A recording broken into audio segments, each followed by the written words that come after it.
Galw'r cynulliad. I call the National Assembly to order, and the first item on our agenda this afternoon is questions to the Cabinet Secretary for Education, and the first question is from Angela Burns. Will the Cabinet Secretary provide an update on the rollout of the Welsh Baccalaureate? Thank you, Angela. The new, more rigorous Welsh Baccalaureate was introduced in September 2015, and I firmly believe learners in Wales will benefit from studying it.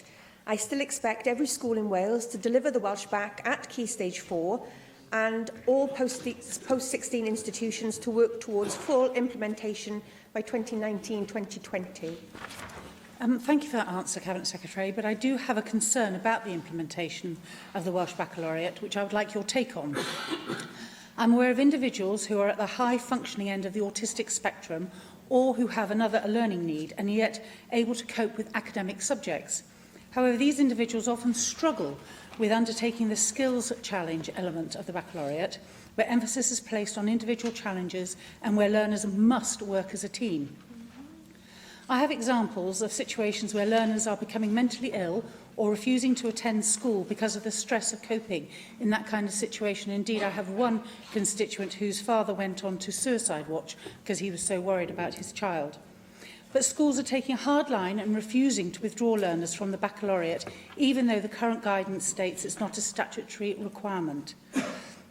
Cabinet Secretary, I suspect schools are taking this hard line because, and I'm quoting Eston's guidance, achievement of the Welsh Baccalaureate will be one of the school performance measures for Key Stage 4 used by the Welsh Government for reporting on school standards from 2018. How will you ensure that there's a reconciliation between the needs of an individual learner and the desire for schools to make sure that they don't fall behind on school standards? Thank you, Angela. Firstly, can I say I believe it's important that all learners have an opportunity at post-16 to select courses which reflect a wide range of interests and abilities and are relevant to individual circumstances. Now, in line with the recommendations from the review of qualifications, the Welsh Government continues to encourage universal adoption of the Welsh Baccalaureate. But as you have quite rightly said this afternoon, it is not statutory for learners to undertake, nor is it compulsory for centres to provide. Whilst we encourage schools and colleges to deliver the Welsh Baccalaureate because of the benefit it will bring to their students, learners can be withdrawn from the subject on request. With regards to high-stakes accountability measures, I have given a commitment to review high-stakes accountability measures so that we get a more accurate and a better reflection of school standards, and officials are currently working on this. Jenny Rathbone. I'm pleased to hear, Cabinet Secretary, that it's not an obligation on the student to adhere to the Welsh Baccalaureate. I understand that it should be an obligation of the education provider to give opportunities to students.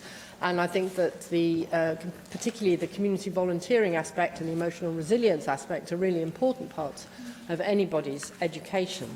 But I have had correspondence of people expressing concern that by being forced to do the Welsh Baccalaureate, they're having to limit their options of what they would choose to study.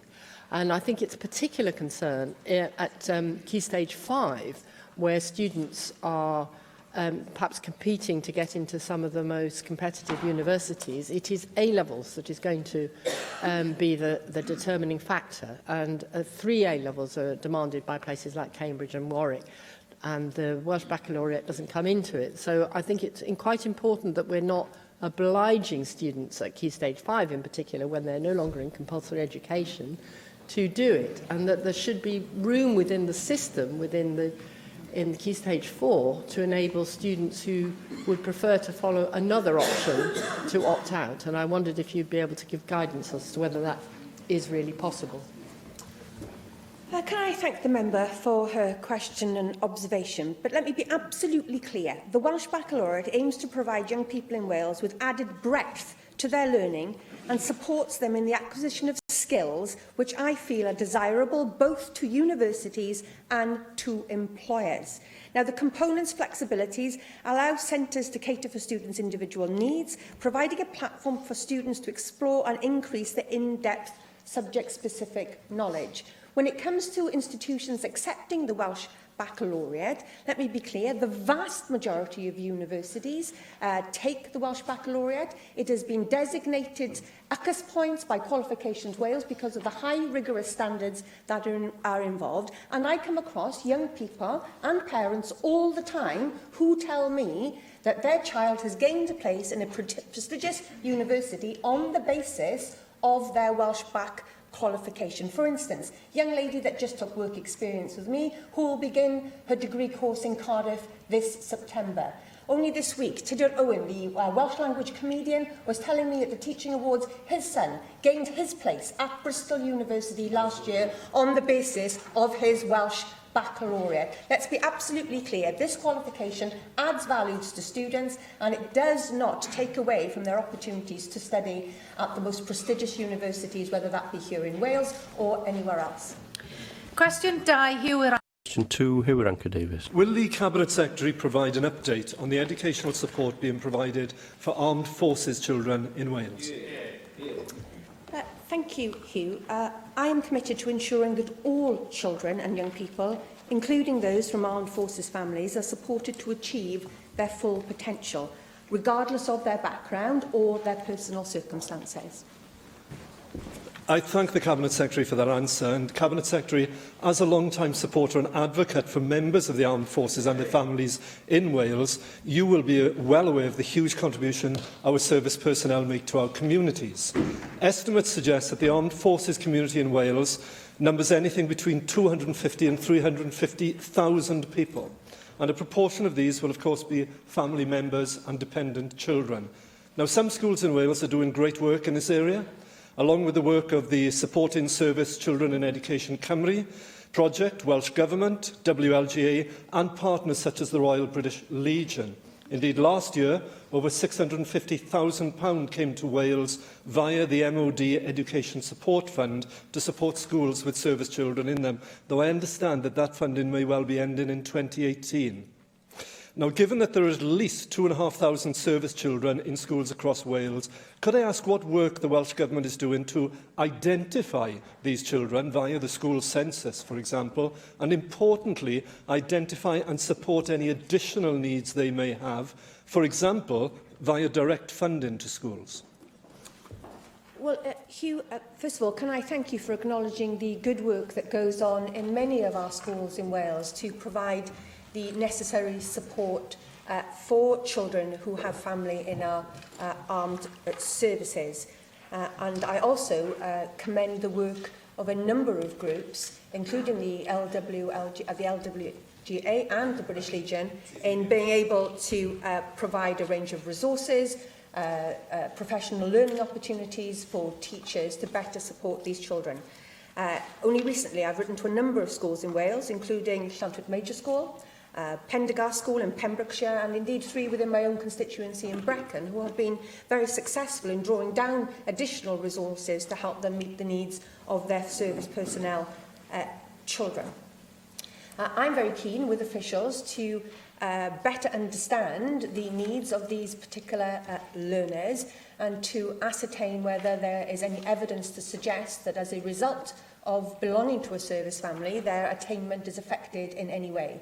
There is data to suggest that is not the case, although there are some issues around progression onto higher education. But I'm very aware that as children of service personnel, especially those who are deployed in active service, that can be a very anxious and stressful time for those children. So we need to look not just at attainment, but issues around well-being. And I will continue to ask my officials to work to identify the evidence as to whether we would need to look at additional funding. And I will be writing to the MOD to urge them to consider not ending their current round of funding and that they need to consider the impact of their choices on devolved services, and I would urge them to continue that funding.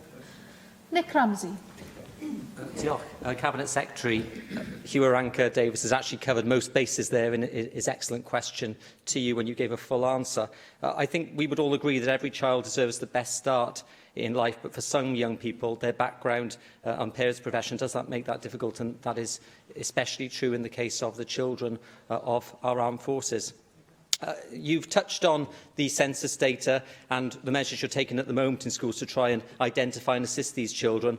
Moving on from that, what assessment have you made or will you be making about future growth, future trends in the growth of the number of children in Welsh schools of our armed forces, so that you can make sufficient contingency planning to support them best over the next 5 years or the rest of this Assembly term? Well, thank you, Nick. The programme for government commits to providing support and services in line with the Armed Forces Covenant, and therefore children of members of the Armed Forces will have the same standard and access to education as every other UK citizen in the area in which they live. Data continues to be an issue, both here in Wales and nationally. I'm sure many Assembly members would have availed themselves of the opportunity yesterday to speak to members of the British Legion that were here promoting their campaign with regards to specific questions being included in the next Westminster Government's census, so that we can get a better understanding of the nature. As always, in Wales, the lack of data continues to be problematical, and I continue to explore with my officials how best we can identify the numbers of children involved, where they are, and the most efficient way and successful way in which we can support them. Questions now from the party spokespeople to the Cabinet Secretary. UKIP spokesperson Michelle Brown. Officer. Does the Cabinet Secretary agree with UKIP that parents should be able to trigger an ESTIN inspection into their child's school where they have specific concerns about the school? No, I do not. ESTIN, the Independent Inspectorate, decides on their own programme of inspection regimes, and as an independent inspectorate free of government interference, it is up to them to set how best they should inspect schools. Thank you for that answer. I note the testing doesn't look at school dropout rates or the opinions of parents missing potential indicators to a problem at the school. If a parent removes a child because of a problem with the school, it could be over concerns about poor teaching or something that they've already tried to resolve with the school. It could, of course, be also because they've simply moved house. Therefore, parents who take the step of removing their child for specific issues should really be asked why and the reason they're moving the child on, so that problems can be flagged up. So don't you think that ESTIN should include that into the report? Let's be clear, ESTIN take very seriously and consider in their reports of school issues around attendance. We know that high levels and regular attendance is the best thing a parent can do to enhance and help their children's education progress. As for reasons for why children maybe move school, I do not believe that that is a strategic issue that we need ESTIN to be looking at. And if parents have concerns about standards in the school, there are a variety of ways in which those concerns can be addressed, primarily through the chair of the governing body of each individual school, and if they're not satisfied with that, the local education authority. Okay, thank you for that. As you're aware, there are too many schools in the amber and red categories. Should there be a mechanism that makes it easier than it currently is for children attending a school that assesses amber or red to switch to a school that isn't failing? Let me be absolutely clear. If a school finds itself in an amber or red category, that is not an indication that the school is failing. The categorisation system has been introduced to identify levels of support that school needs to improve. And whilst I am working towards a situation where no school in Wales is amber or red, the member should acknowledge that the number of schools that find themselves in the green or yellow category is going up. And I commend the teachers and the head teachers of those schools who are driving standards forward. The member should be very clear in her role as an education spokesperson for our party what the value and what the purpose of the categorisation is, and you grossly mischaracterise it in your question today. Plaid Cymru spokesperson Hir Griffith. Cabinet Secretary, pupils across Wales, of course, over the last week or so have been sitting their national literacy and numeracy tests, and evidence shows us that high-stakes standardised tests narrow the curriculum and have a negative impact on creativity in the classroom, and subsequently that risks children being taught to the test. The objective becomes not about improving the education of the children, but about improving their capacity to pass tests. And that, of course, is in complete conflict with the curriculum proposals put forward by the Donaldson review that are being pursued. So can I ask, do we really need some crude and blunt testing regime to tell us what teachers, through their assessments, already know? Can I... That isn't the answer. Can I thank the member for his questions regarding standardised testing? Let me be absolutely clear of what the purpose of those assessments are about, because that's their main purpose. It is to provide another way of assessing where a child is in their education, an independent way of doing that. And I think that provides reassurance and an important source of information for both teachers, head teachers, and crucially for parents too. And it provides the building block for those conversations with your child's teacher about how best your child can be supported to reach their full potential. However, I have acknowledged that in many ways the assessments are crude, and that's why last week I announced a multi-million-pound investment into the development of online adaptive testing, which will give us an even better way of assessing where a child is in their education.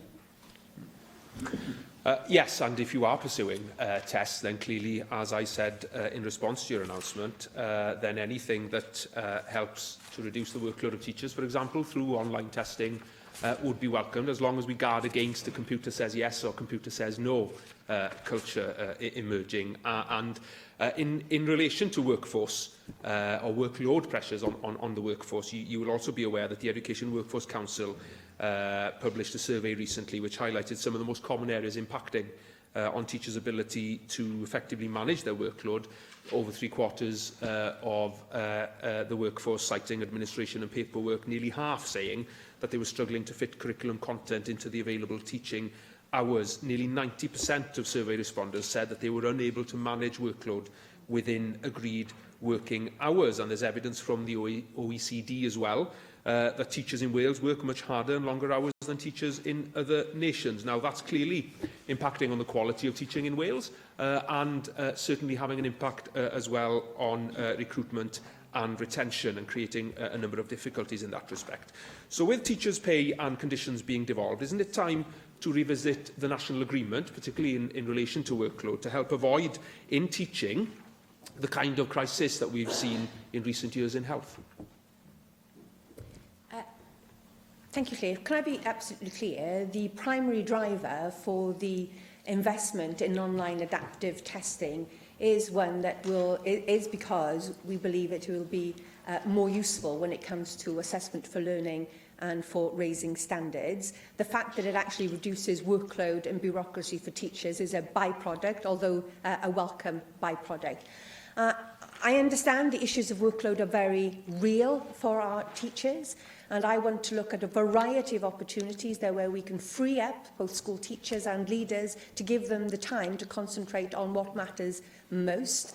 Therefore, you'll be aware that we are looking at, for instance, a programme of business managers and bursars to take away tasks from head teachers that could be done by another professional, leaving the head teacher to concentrate on professional learning, curriculum development and the teaching within the school. And the same for individual teachers. We're running a bureaucracy project at the moment to identify where we as Welsh Government are asking teachers to do things, whether that is adding value to learning, and if it's not, we're prepared to strip that out. And we're also undertaking a myth-busting regime. Many of the professionals I speak to go above and beyond what is expected, what can be reasonably expected of them, because they fear, for instance, that it will be expected of them by Estyn. And we're working very closely with Estyn to develop a myth-busting project so that teachers are very clear about what is expected of them and not going above and beyond and doing things that don't add value,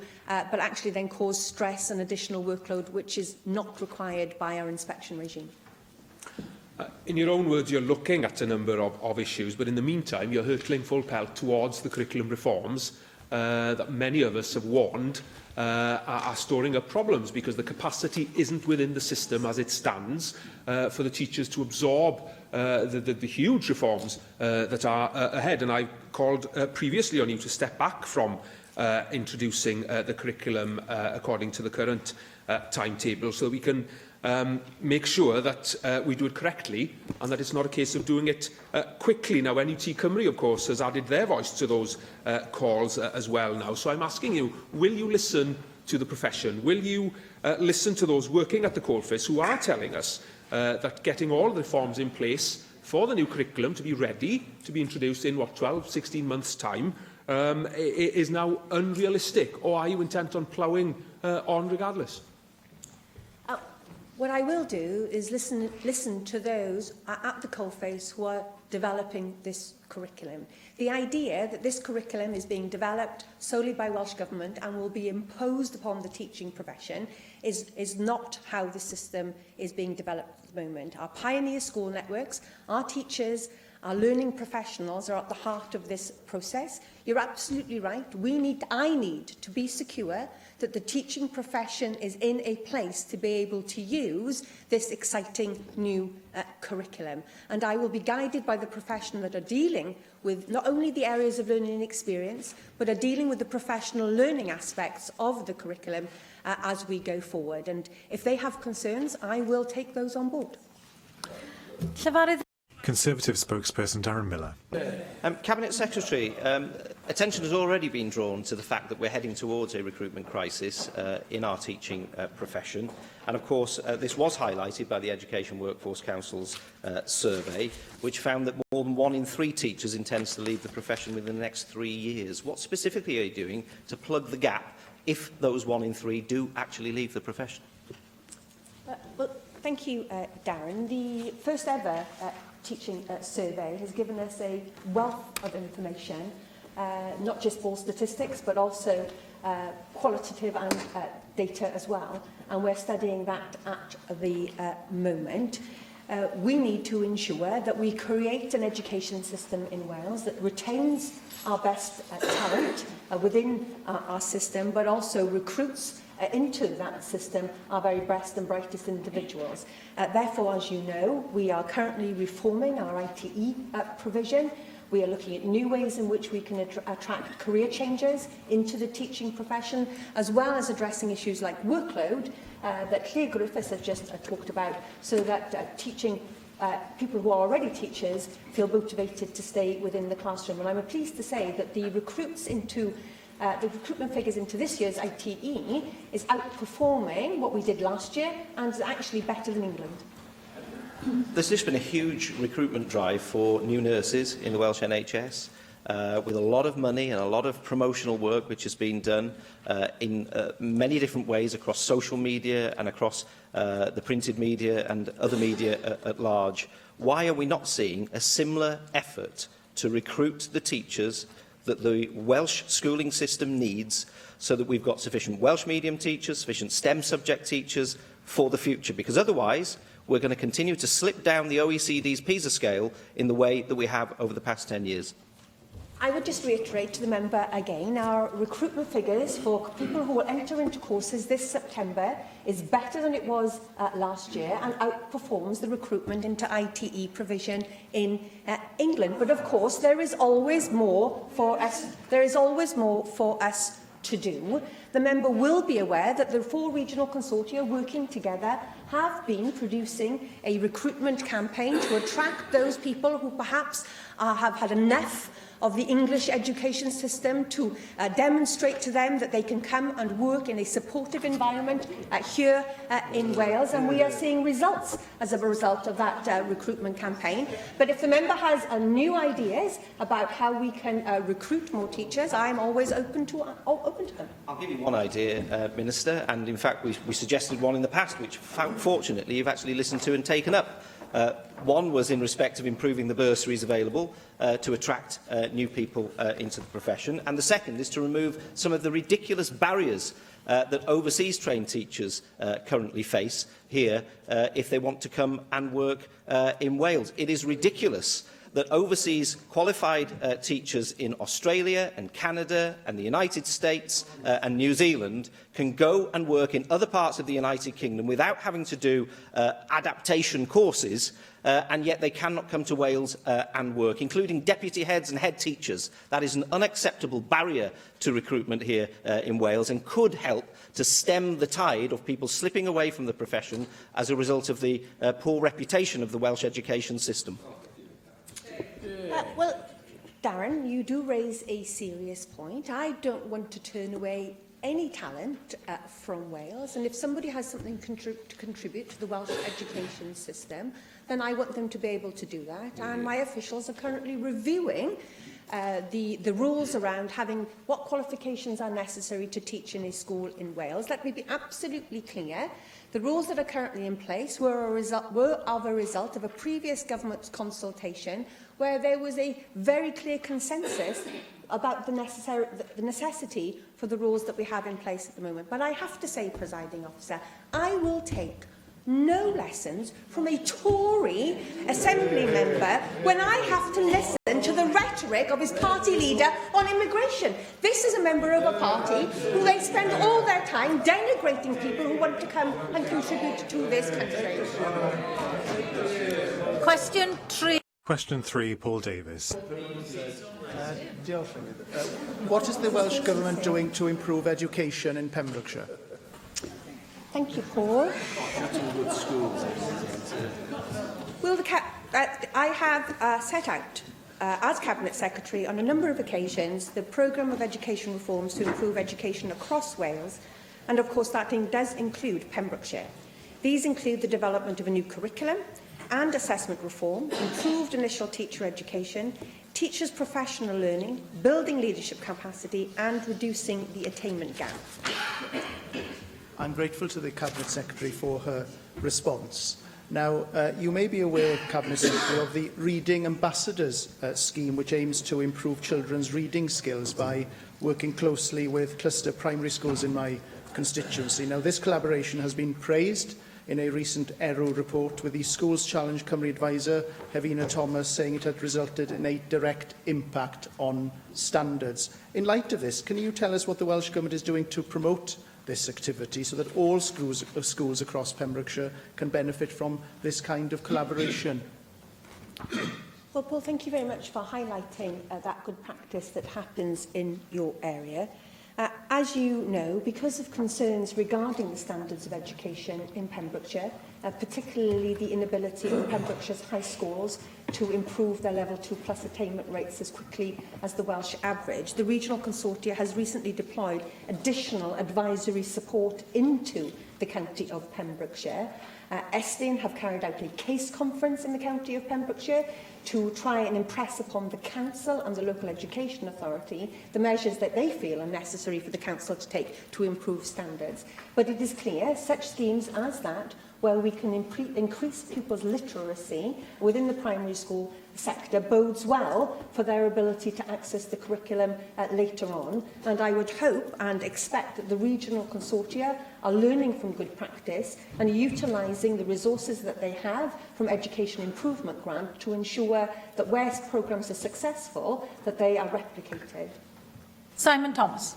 Diolch, Llywydd. Wel, tua 5 mlynedd yn Thank you, Llywydd. Well, around 5 years ago, education in Pembrokeshire was in such a poor state that the government had to send a specialist team in to save the situation there. Since then, education in Pembrokeshire has improved. Now the county is around the middle of the list of counties in terms of educational attainment. I would still think that there is room for improvement, though, and the disagreement that there's been recently over the sixth form provision in Pembrokeshire also suggests that the county council hadn't had as firm a grip as it should have had on progress in education in this county. Now, given the fact that there is a possible change of leadership in Pembrokeshire at the moment, does the Cabinet Secretary intend to get in touch with the County Council to ensure that that progress that we have seen over the past 4 years does continue, and that pupils in Pembrokeshire can expect their council to continue on a path from the poor position they were in 5 years to something far more positive for those pupils in future? Thank you, Simon. It is true to say that the Level 2 Plus inclusive in Pembrokeshire has improved from 51% in 2011 to just over 59% in 2016. And this is an improvement in attainment of 8.3% since 2011, but it is not where you or I would want Pembrokeshire to be. You're quite right, it is the primary responsibility of the new administration to get to grips with their school improvement plans, school organisation plans to drive standards up further. As I've said in answer to Paul Davis, the regional consortia, because of concerns about Pembrokeshire, have deployed additional support to the county. And I can assure you, I will be meeting with the portfolio holder and the Director of Education in Pembrokeshire, as I do regularly with all portfolio holders and Directors of Education, to impress upon them the need to make progress. Cwestiwn 4, Question 4, David Rees. What is the Welsh Government doing to promote the strengths of vocational education amongst 14 to 16-year-olds? The Welsh Government places great value in vocational qualifications being made available for 14 to 16-year-olds. Through the Learning and Skills Wales measure, all learners are offered at least 3 vocational qualifications at Key Stage 4 in local curriculum offers. Well, thank you for that answer, Minister. And it's important that we ensure parity of esteem for vocational qualifications, as for many, that's actually a stronger route for them into further education and into work opportunities. And it allows young people to demonstrate their skills that perhaps the academic route doesn't offer. Now, as such, too many parents and too many young people are still of the view that traditional A-level is the only way forward for them. There is a different way, and you highlighted there that you're offering vocational education, but it's about telling them the benefits of that, so they understand what they can gain out of that.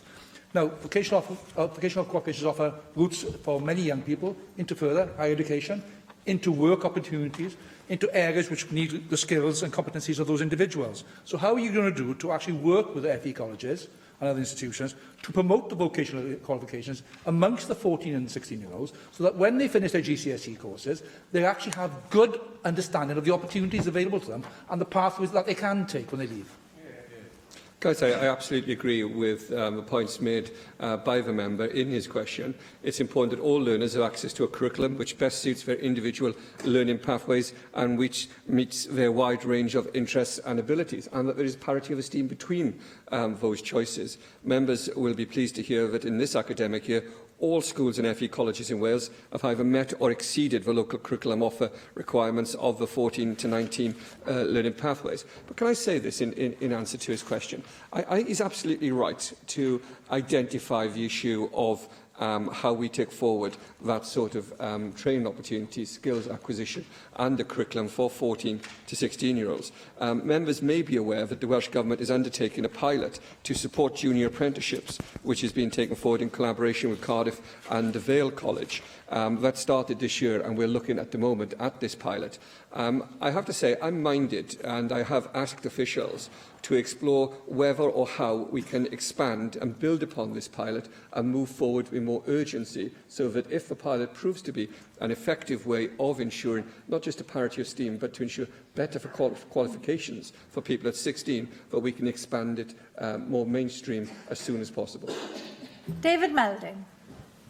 Minister, vocational education is very important to look after children, and can I welcome the very good news we had today about the number of looked after children achieving level 2 inclusive threshold, which now stands at 23%. That's still 37% behind the peer group, and obviously we've got to get up to as close to the peer group as possible. But it is a 10 percentage point improvement on 2012. And I do hope you'll be able to confirm that the government takes this welcome news as a first step, and also in terms of looking at vocational education and ensuring that progress there matches the ambition that we're now setting for educational attainment in general for looked after children. Yes, I think we do clearly welcome the improvement, but also we feel impatient that we want to move further and faster. Conversations that I've had with the Cabinet Secretary for Education are focused on how we ensure that attainment gap is closed, and how we ensure that all children, irrespective of their backgrounds, have the appropriate support to enable them to do that. Junior apprenticeships may be one way of achieving that. It's clearly not the only way of achieving that, but certainly we are going to ensure that these opportunities are available available to all learners in all parts of Wales. Gareth Bennett. Diolch, Llywydd. There's currently a shortage of skills in the construction industry, so I wondered if the programme of vocational education puts any emphasis on teaching carpentry, bricklaying and any of the other related skills that are needed in that industry. The junior apprenticeship programme, run in collaboration with Cardiff and the Vale College, does study key routes such as construction, automotive, and prepares learners to progress directly onto full apprenticeship programmes once completed at the age of 16. Question 5. Question 5, Hannah Blythen. Cabinet Secretary make a statement on the use of digital technologies in Welsh primary schools.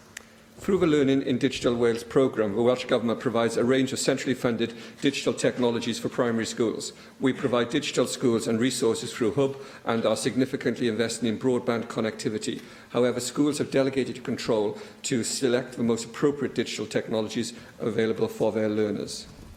Thank you for that answer, Minister.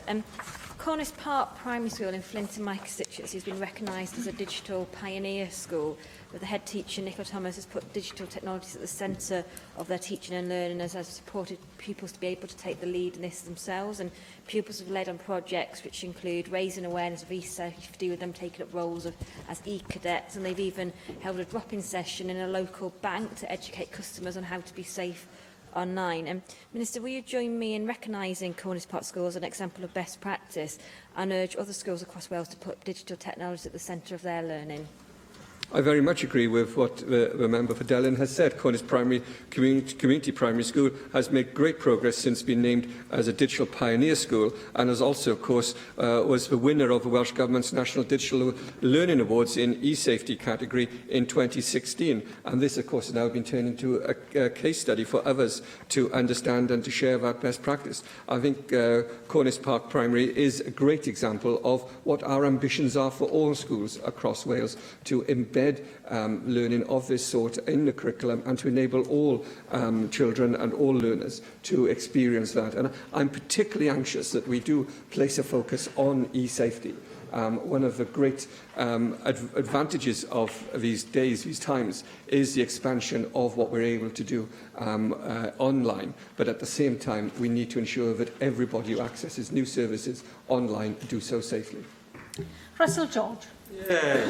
Minister, I was pleased to receive reports from Ysgol Pont Robert that they're now able to access the Hub digital learning platform after receiving a long-awaited broadband upgrade. However, the evaluation of the Learning in Digital Wales programme, which was published 6 months ago, noted that nearly a third of schools did not register any logins on Hub, and made a series of recommendations for the Welsh Government to improve this, including developing a communications strategy targeted at teachers and parents, and setting targets for the adoption and usage rates of Hub. Are you able to provide an update on the progress which the Welsh Government is making in implementing the recommendations of this report?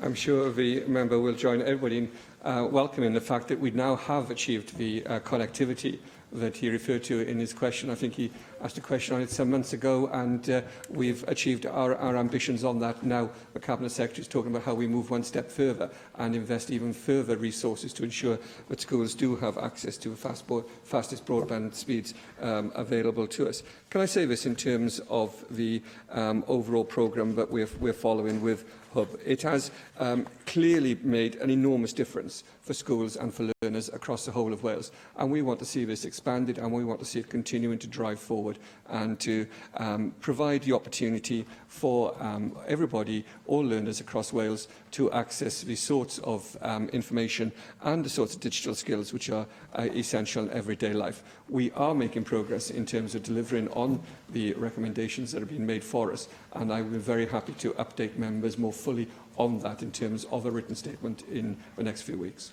Vicky Howells. Diolch, Llywydd. In order for pupils to make the best use of digital technologies, we need to ensure that teachers are adequately trained in this area. Indeed, staff at Cumdare Primary School in my constituency recently made use of BT's free barefoot computing training to do just this. But how can the Welsh Government ensure that all staff in Welsh primary schools gain the right skills to help pupils prepare for the digital age?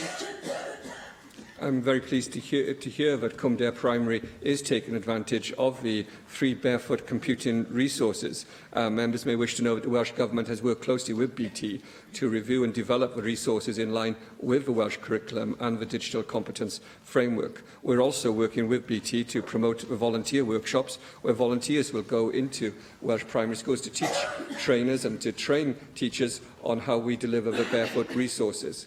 In addition to this, we are investing £500,000 a year in the regional consortia to train schools in using digital technologies with a particular focus on the tools and resources available through the Hub platform.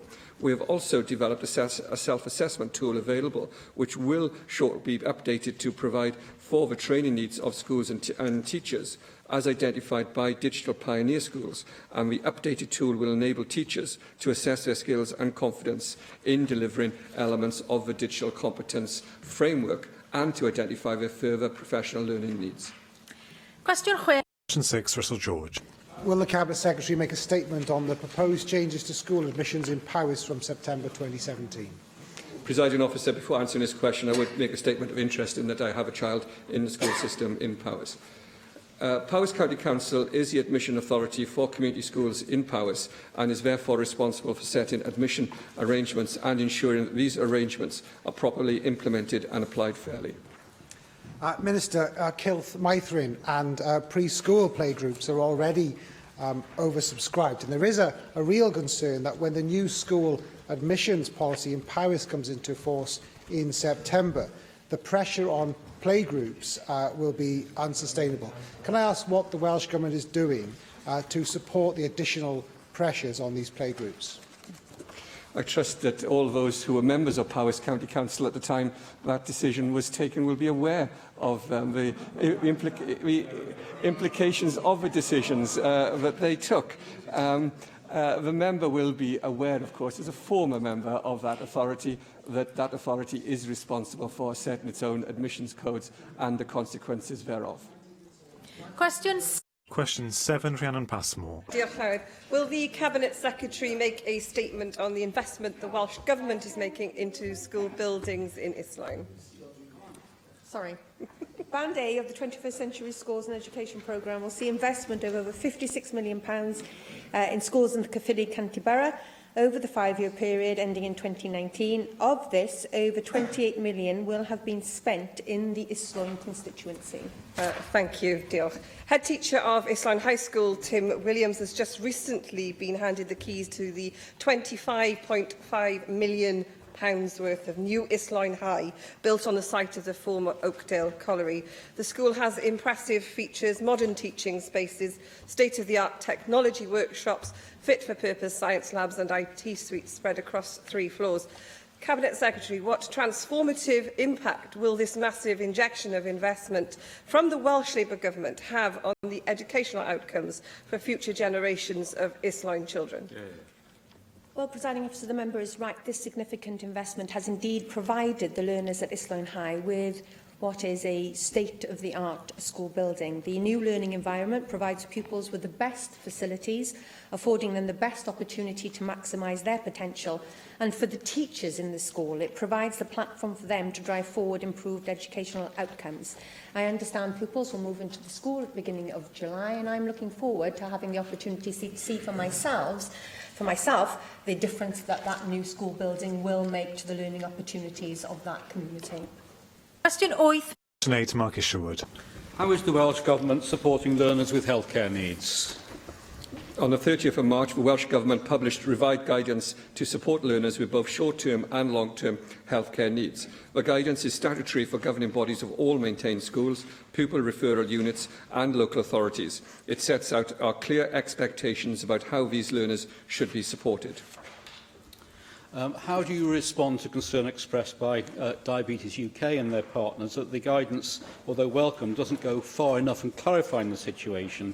But although there are several references or statements that result in long-term medical conditions being under the additional learning needs framework, the Welsh Government still doesn't support the amendment of the ALM bill and code to reflect this, that the document still doesn't guarantee any support and makes it very clear that the provision of support is voluntary, and that basic requirements, such as having an individual plan in place, are not guaranteed by the guidance. The member is wrong, of course, in his suggestion that the government will not support any amendments to this bill. We have not reached the stage of consideration of any amendments to this bill at this point. In fact, we haven't reached the end of stage 1 consideration of this bill. I'm being very impressed by the hard work of the committee, ably led by my good friend, the member for Torfaen, who has looked at these matters in great detail. The statutory guidance to which a member refers has been subject to specific scrutiny from this committee. I look forward to hearing what the conclusions of that scrutiny are, and I will certainly respond to the committee's report on this matter, and I'm very open to giving full and due consideration to all suggestions and proposals that will come from the committee at the appropriate stage, stage 2, when we reach that stage in June. Finally, question 9, Di Lloyd. Thank you, Llywydd. Will the Cabinet Secretary make a statement on the teaching of history in Welsh schools? Diolch, Di. History is a compulsory national curriculum subject for all learners at Key Stage 2 and 3.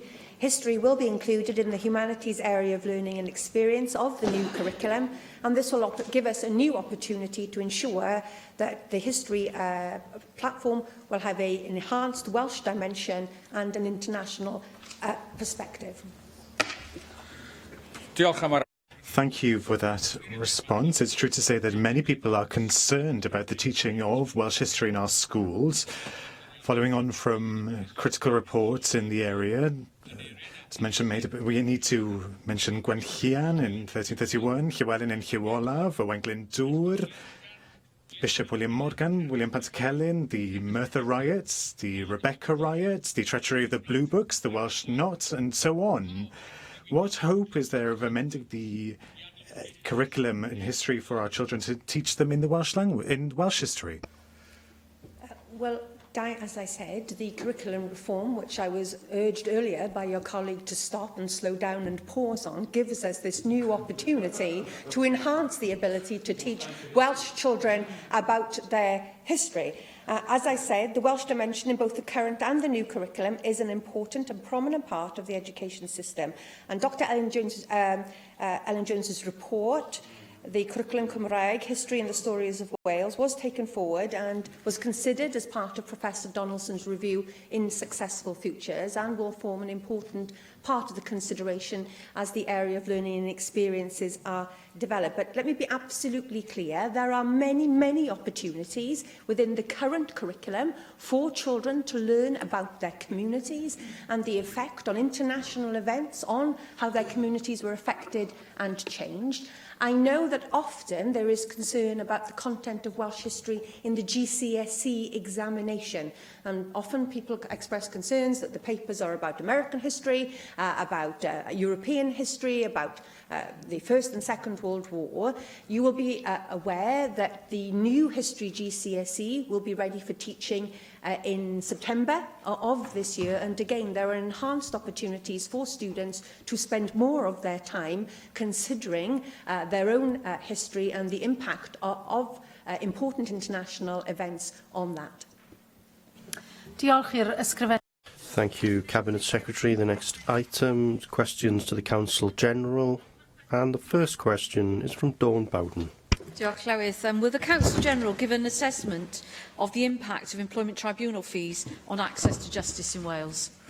The Welsh Government is concerned that for many people the cost of bringing employment-related claims is now prohibitively expensive and denies them access to justice. Thank you, Council General. I'm sure you're aware that recent figures indicate that there's been an 81% decrease in the number of employment tribunal claims lodged since the UK Government introduced fees in 2013. Unison is currently challenging these fees in the Supreme Court. Do you agree with me, Counsel General, that such fees ranging from £160 to £950, with discrimination claims attracting the highest level of fees, mean that ordinary people are effectively being priced out of justice, and that this disproportionately penalises women, low-paid, ethnic minority, LGBT and disabled employees, and is yet a further example of Tory attacks on working people?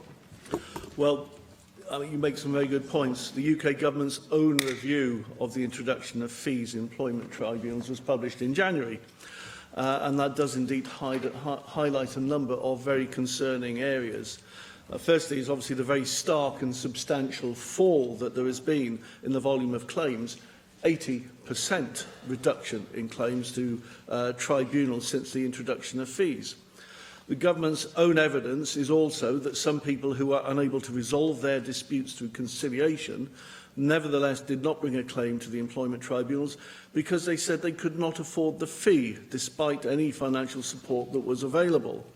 And equally, the assessment under the public sector equality duty that has been made by the UK Government of the impact of fees is that it has had a significant impact on discrimination cases and discrimination area. And the Supreme Court reference itself, and we're waiting the judgment in that particular case, just highlights that substantial fees ranging from £390 to £1,600 to go to the Employment Appeal Tribunal, and that following that, official statistics show a dramatic reduction in claims brought to around by about 80%.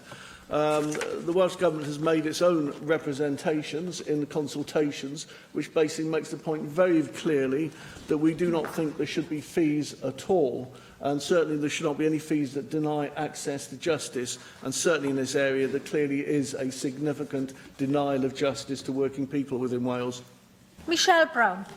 Thank you, Presiding Officer.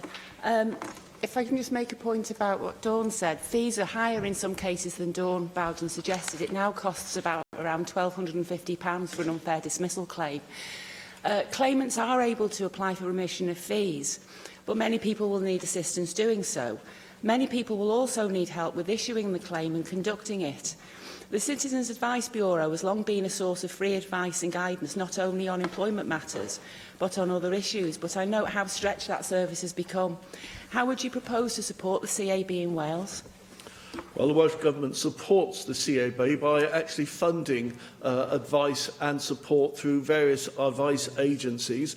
Of course, the most effective way of gaining support in occupational matters is by actually belonging to a trade union. And of course, the UK Government seems to spend most of its time looking at legislation which actually inhibits and restricts the actual role and the operation of trade unions. And I have to say that this area of work has never been properly recognised by the UK Government and by the Conservative Party. Question 2, Mike. Question 2, Mike Hedges. What is the Counsel General's assessment of the implication for the Welsh Justice of the report by the Justice Council on increasing judicial diversity? The recommendations relating to the personal development and career progression of lower-ranking judges and tribunal members could have a positive impact on career opportunities for the Welsh tribunal judiciary. Can I thank the Counsel General for that response? The report concludes that a purely organic approach to increasing diversity means that change is happening far too slowly and calls for systematic and structural changes to promote change. Does the Counsel General agree, and what discussions has he had in respect of how the Welsh Government can contribute to the change process, and is not a huge improvement if a public school man is replaced by a public school woman? We want real diversity. Well, thank you for that supplementary question. And of course, you raised some of the points that were very much raised in the Justice report, which effectively said that senior judiciary is dominated by privately educated white men and may need targets with teeth to improve diversity on the bench. There is, of course, a significant process of change underway at the moment. And the study by the Reform Group Justice, which the members referred to, is in fact very highly critical of the slow progress that's been made, as in fact have senior members of the judiciary themselves. So we wait to see the outcome of those considerations. But they are described very much the failure to ensure that the judiciary reflects the UK's ethnic, gender and social composition has become a serious constitutional issue. We are very alert to these issues in respect that part of the judiciary that comes within the responsibility of Welsh Government. And in representations that we make very clearly the points in respect of diversity, and we also make the point very strongly as well that it is vital there's Welsh representation in the High Courts by judges with the knowledge and understanding of devolution and the law as it applies to Wales. So those two aspects are very much within Welsh Government consideration in any opportunity there is to promote that increased diversity that we all want to see. Question 3, Jeremy Miles. What assessment has the Council-General made of whether the Assembly has legislative competence to ban the use of zero-hours contracts in Wales? Well, members will know that my advice is legally privileged. Proposals to legislate for zero-hours contracts would require detailed analysis of legislative competence, having regard to the particular factual circumstances and context. I thank him for that answer. Exploitative employment conditions are a major scourge of the modern economy, and finding a way to outlaw exploitative employment is an absolute priority for us on these benches. And I welcome commitments by the UK Labour Party to use reserve powers in Westminster to ban exploitative employment across the UK. Given his answer about the competence of this place, what does he make of attempts by Plaid Cymru to attach amendments to other legislation which cannot genuinely tackle this blight, puts that legislation at risk, even if it secures a good headline for Plaid? Well, I don't believe it's my purpose to comment on proposals that are made by particular individuals or by political parties. What I would say is this. Welsh Government has been very alert to the whole issue of conditions within employment and has raised on a number of occasions the issues of the way in which procurement can be used. We've already seen work that has been gone on by Welsh Government in respect of blacklisting. We've had obviously the discussion on the principles with regard to the Trade Union Act, and of course there's very considerable work that was undertaken and significant impact in respect of the Agricultural Wales Act and of course the impact of that particular judgment. The Code of Practice on Ethical Employment in Supply Chains has been launched by the Cabinet Secretary for Finance and Local Government earlier this year. It is a voluntary code, but all organisations that receive funding from the Welsh Government are expected to sign up to it, and it provides that zero-hours contracts are not to be used unfairly. The Public Service Staff Commission has produced guidance about the use of non-guaranteed hours contracts, principles and guidance on the appropriate use of non-guaranteed hours arrangements in devolved public services in Wales. The Welsh Government has also commissioned to publish research about the use of zero-hours contracts in devolved Welsh public services and in the domiciliary care context. And of course, members will be aware of statements that have been made by ministers in respect of the ongoing work of Welsh Government on the issue of tackling job insecurity, zero-hours contracts and imposed self-employment, and also considerations that are being given specifically to the care sector. Susie Davis. Diolch, Llywydd. Well, perhaps to help test that central competence question, Welsh Government can, of course, try and offer advice and guidance, as you just mentioned, Council General. If so, what status does that have in terms of perhaps non-compliance, and how would you view the fact that on my last set of figures, Bridgend County Borough Council, until last week, employed almost 350 staff on zero-hours contracts? Would you think that complies with the sort of mission that you have against unfair use of those contracts? Well, the Code of Practice on Ethical Employment in Supply Chains is there. It's there for public bodies to take into account now when it comes to consideration of future contracts. And obviously the expectation is that all public bodies will have regard to that particular code. Any further steps that can be taken by Welsh Government will have to ensure that they are actually compliant with the competence that this Assembly actually has. Members will be well aware of the issues that arose in the Agriculture Wales Act, incidentally something which the members' party actually opposed, but which actually gave very clear understanding of the way in which competence is considered under the conferred powers model. And of course we will in due course be changing to a different model, a reserved powers model in the future. But guidance that's issued is voluntary, but you would expect compliance with it. And of course I have no doubt whatsoever that the Minister will want to see a system where it is reviewed in due course in the future. Gareth Bennett. Diolch, Llywydd. Thank you for your answers on this subject so far. It's good that there is at least a code of practice that you've drawn up.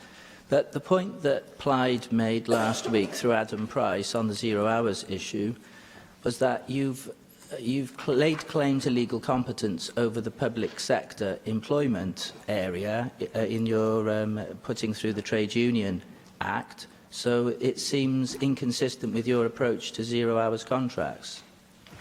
Okay, well, there's no inconsistency. Any set of circumstances where there is a piece of legislation or an amendment that is proposed has to be considered in the light of the legislative competence that we actually have. That's the point I made, I think, in my first answer, and that is that we have regard to the particular factual circumstances and context. And in the light of that, the issue of competence is decided upon. Question 4, Lynn Eagle. What assessment has the Council-General made of the legal implications for Wales of the EU Commission's 2008 inquiry into anti-competitive practices by the pharmaceutical industry? Well, every year, the National Health Services across the UK lose out on millions of pounds due to some pharmaceutical companies breaching European and domestic competition law. We work very closely and effectively with the Department of Health and the other devolved administrations who share our interest in these issues to recover our losses and where there are grounds for legal action. Thank you, Council-General. It's clear from the scale of recent fines that the Welsh Government is at significant cost risk from some pharmaceutical companies who appear to be working together to fix prices. Does the Council-General believe that this risk will increase as a result of our exit from the EU? And what steps has the Welsh Government taken in order to protect the Welsh NHS post-Brexit? Well, you raise a very important issue, and in answering that question as fully as I can, I think I need to be very prudent about the legal sensitivities and about the duties of confidentiality owed to the court and to other third parties, which the member will appreciate and which I must respect. So, I suppose in answering your question, I'm not going to make any specific reference to any particular cases that have been brought or settled or identify any individual companies or ongoing legal actions or potential actions of which there are a number. Nevertheless, you raise an issue which is of significant importance and matters of clear public interest where there are clear issues to be resolved as part of the Brexit negotiations. In 2008, as your question points out, the European Commission launched an inquiry to investigate possible anti-competitive conditions in the pharmaceutical sector. The Commission published in its final report in July 2008, the report presents the Commission's detailed findings and proposes ways to improve patients' rapid access to medicines. And the main findings of the report, which are a matter of public record, conclude that it takes too long for generic drugs to reach the market, fewer innovative medicines are reaching the market, and that certain drug company practices contribute to this situation. It is apparent from decisions of the Commission and the Competition and Markets Authority, the CMA, that certain companies within the pharmaceutical sector engage in anti-competitive behaviour which has the potential to cause financial losses to the Welsh Ministers, to the National Health Service in Wales and to the wider NHS in the UK and indeed across Europe. Welsh Government works with the Departments of Health in England, Scotland and Northern Ireland to investigate such cases. Where anti-competitive behaviour causes losses to the Welsh Ministers and the NHS in Wales, appropriate legal action is taken to recover such losses. I can confirm that Welsh Ministers have been successful in a number of cases by achieving settlements. The pan-European nature of this anti-competitive action by parts of the pharmaceutical industry can result in enormous losses. As a matter of public record, the level of some of the fines reflect this. For example, action taken by the European Commission has resulted in fines, in one case of €427 million for breaching EU antitrust rules, and in other cases abuse of dominant market position. €180 million in another case, in other cases €5.5 million, certainly enormous and significant amounts. The CMA has parallel powers to those of the Commission in tackling anti-competitive behaviour within the UK and can impose its own sanctions. In one case, it imposed a fine of £45 million. The financial impact of this behaviour is potentially enormous and, if not tackled, leads to unnecessary costs to the NHS of tens and hundreds of millions of pounds, of which the NHS bears a share.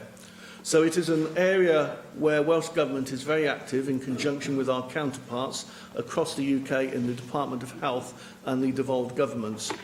Of particular concern will be the need for a post-Brexit strategy to ensure that we are not disadvantaged in tackling anti-competitive activity. Notwithstanding the domestic powers of the CMA, at the moment it is unclear whether the ability to rely on the European Commission's investigations and decisions, as we have done in the past, will continue, or how they will continue. To my mind, there is a clear common interest in Wales and the rest of the UK and the European authorities that there is a clear common interest to us in continuing to tackle these complex transnational issues together. Question 5, Simon Thomas. What discussions has the Council General held with the law officers regarding the devolution of the justice system? Well, the member will know that this answer is subject to the established law officers' convention and that I do not publicly discuss such meetings. Thank you for that usual response. Does the Council General happen to agree with me, however, that the part of the justice system that's most easily devolved in terms of the law and the Constitution would be policing? And as the First Minister informed the Chamber yesterday that he is strongly in favour of the devolution of policing, and as we are to have a debate on the issue in some 15 minutes' time, what steps is the Welsh Government taking now, with the advice of the Council General, to ensure that the necessary constitutional steps are in place to allow that to happen? Well, any constitutional steps with regard to the devolution of policing actually require a change in the law, and it isn't really appropriate for me to step on the toes of the First Minister in his description in these proposals in respect of any policy changes he feels are appropriate.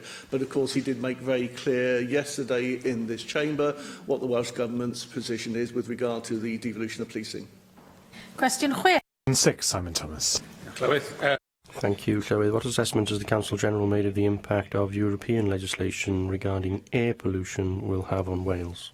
Well, members will again know that my advice is legally privileged and subject to the Law Officers' Convention, but I do fully support the Welsh Government commitment to improving air quality across Wales and its various initiatives to tackle air pollution. Thank the Councillor General for his reply. We did, of course, have a debate about this yesterday on the Public Health Bill, and the Minister confirmed during that debate that the current powers that Welsh ministers have is under Section 80 of the Environment Act 1995. I think there are two problems with this. One is that was initially passed, of course, before devolution, and therefore the powers that Welsh ministers have are administrative devolution powers rather than a devolution of legislation that's taken place. And secondly, as far as I can see, that Environment Act, though it places an obligation on ministers to produce strategies around air pollution, has no obligation to reduce air pollution, in other words, to improve the situation. So you can respond to the legislation without doing anything about it. And I think that's obviously that's 20 years ago, and that's why I'm so keen that we should relook at this. And in particular, with the knowledge that we have that we're drawing from the European Union, and we will lose that wider framework of European environmental legislation, does the Council General not think that in his ongoing work of the codification of Welsh legislation, that air pollution is such one area where we need and deserve specific Welsh legislation? Well, as the member will be aware, the process of codification, if I might deal with the last point, as of course is not about reforming the law, it's about codifying the existing law, and that the issues any reforms or changes need to be made are a totally separate matter, and of course would require a totally different level of consideration, consultation and scrutiny. In terms of the policy matter that the member raises, well, of course, that is a matter for another minister, and it's not appropriate for me to cross into that particular territory. I mean, what I can say, by way, I suppose, of repeating some of the points that have been already made by ministers in this area, is, of course, the Welsh Government is firmly committed to improving air quality across Wales and is tackling air pollution in a number of ways. And, of course, these were outlined yesterday in the debate and are there in the transcript. And, of course, Welsh Government is currently working on improvements to planning policy in Wales in relation to air quality, and that there is a consultation underway. The member, of course, I thought might be referring, of course, to the issue with the nitrogen dioxide issues around, which is clearly an area of concern. And as of last week, the Welsh Government is consulting jointly with other UK administrations, seeking views on a revised plan to reduce levels of nitrogen dioxide around roads within the shortest time possible. I think any other areas are really policy matters that should be referred to the appropriate minister. Diolch. I thank the Counsel-General. The next item on our agenda is the topical questions, and the first question comes from Simon Thomas. What assessment has the Welsh Government made of the European Court of Justice's ruling on the breach of clean water rules in Wales, including at Bury Inlet near Llanelli? We acknowledge the ruling. We will continue to work with Natural Resources Wales and Dŵr Cymru Welsh Water on a £130 million programme for Llanelli and Gowerton to reduce the number of spills, improve water quality and reduce the risk of local flooding by 2020. I thank the Minister for stepping in the breach once again and responding on behalf of the Minister for the Cabinet Secretary for Environment. I think the best response to this decision of the European Court of Justice may be how dare the EU tell us we can't bathe in our own sewage. Because that's what it boils down to. It's taken the EU Court of Justice to tell the UK Government that the 3,000 overflow pipes that we have in Wales still today that can discharge sewage direct into our water when we have heavy rain, and heavy rain does happen in Wales. It might not have happened quite recently, but it does happen in Wales. And the 14 overflow pipes specifically at Bury Inlet do break EU law and are actually polluting our bathing water and the habitat as well for tens of thousands of wild birds, for example, around the salt marshes at Bury Port. The cockling industry particularly has always felt that the pollution at Bury Inlet is affecting cockle death. That's not been proven, but there's a strong correlation between these events and the death of that industry and the economic effect and traditional sort of effect on lifestyles in parts of the inlet and the estuary. Now, specifically, I've seen Welsh Water's Rainscape project in Llanelli and Bury Port. There are improvements going on there. I welcome very much what they're trying to do. But the UK argument, which it lost in the European Court of Justice, was that these improvements were good enough for the year 2020. So I want to know, does the Welsh Government also think that it's good enough to improve by 2020? Because the European Court of Justice thinks we should do it more quickly. And since the European Court of Justice does think we should do it more quickly, what specifically now is the Welsh Government doing to ensure that we don't have dirty bathing water and dirty habitat water anymore in Wales? I thank Simon Thomas for the question, and in response to those specific points, the Welsh Government has been working with Natural Resources Wales and Dŵr Cymru Welsh Water to develop and implement a programme of work to reduce the number of spills, further improve water quality and reduce the risk of local flooding by the end of 2020. I've obviously mentioned the £113 million investment. And it is important to report again today how closely engagement with local residents, local businesses, as well as elected representatives have been in the area, working hard to minimise disruption to residents, which of course will, as a result of the investment of the funding. But of course the age of the current infrastructure system in the local area is clearly has to be addressed.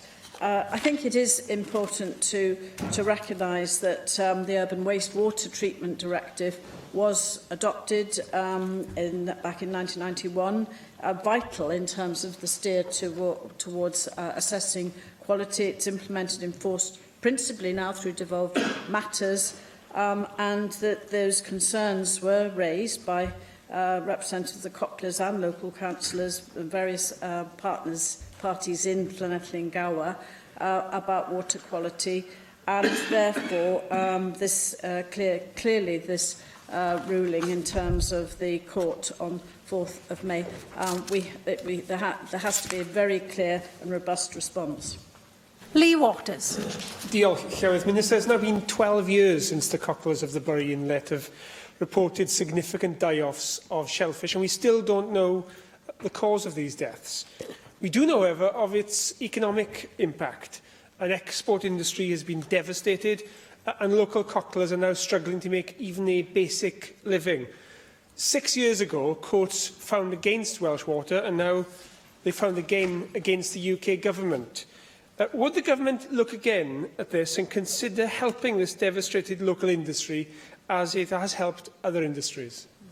I thank Lee Waters for that question, and clearly the importance of understanding and identifying the reasons why there has been that increased cockle mortality is vital. And in fact, the Welsh Government commissioned research into this. As you will be aware, findings did show water quality in the area was unlikely to be the cause of problems experienced by the cockle industry, but engagement with the cockle industry, the cocklers themselves and their representatives, and, as I said, local elected representatives and business has been vital in addressing this and making sure that action is taken. I think it's also important to recognise that Joe Cymru Welsh Water undertook monitoring and developed a programme of works to reduce the number of spills. I've already mentioned this. For example, the wastewater treatment storm tank assets in Llanelli and Gowerton, which you will be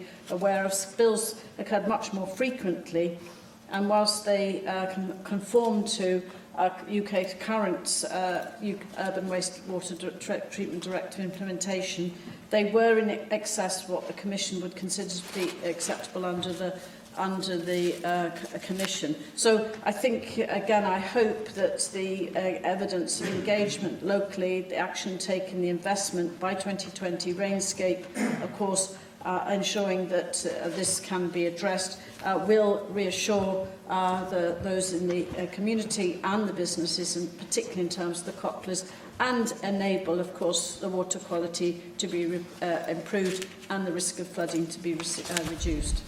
Susie Davis. Diolch, Llywydd. Well, I agree that it's very disappointing that these breaches have taken place and that there's been a second court ruling now on exactly the same issue. And NRW may well be right that the resolution of the problem is difficult. But bearing in mind it's not just breaches of the law that we're talking about, but serious changes to the ecology of this area, I don't think that it's particularly appropriate to pin, so to say, all the blame on NRW and Welsh Water in this. Now, Welsh Water, of course, does insist that the breach isn't the cause of cockle deaths that have already been raised here, and it may well be the case, but it has been 5 years since that parasitology report that you've referred to obliquely, Leader of the House. And that report didn't talk necessarily straightforwardly about water quality, but said that parasites weren't the sole reason for any mortalities. So we're talking about 5 years ago. Since that time, NRW has kept what it's called an overview of the science. There's a plethora of research initiatives, either at application or final bid stage. So in short, it strikes me that since 2012, it doesn't seem there's been an awful lot of intervention trying to maintain what is potentially still a profitable local industry, and obviously one of local cultural significance as well.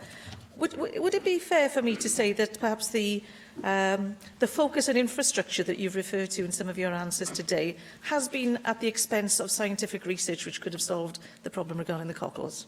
Thank you. I think in terms of looking at the not only outcome of the research, but then that which had an impact on the works that were to be undertaken, the £113 million investment, I would say that this consists largely of environmentally friendly, sustainable drainage techniques that improve the quality of the local environment and reduce the risk of flooding locally in terms of those works. And also to say that despite the ruling by the court on the 4th of May, the quality of the shellfish water in the area has consistently met statutory standards since 2000.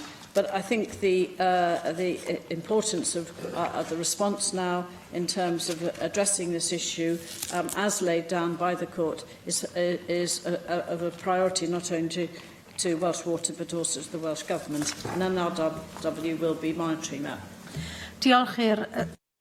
I thank the Leader of the House. The next question comes from Keir Griffith.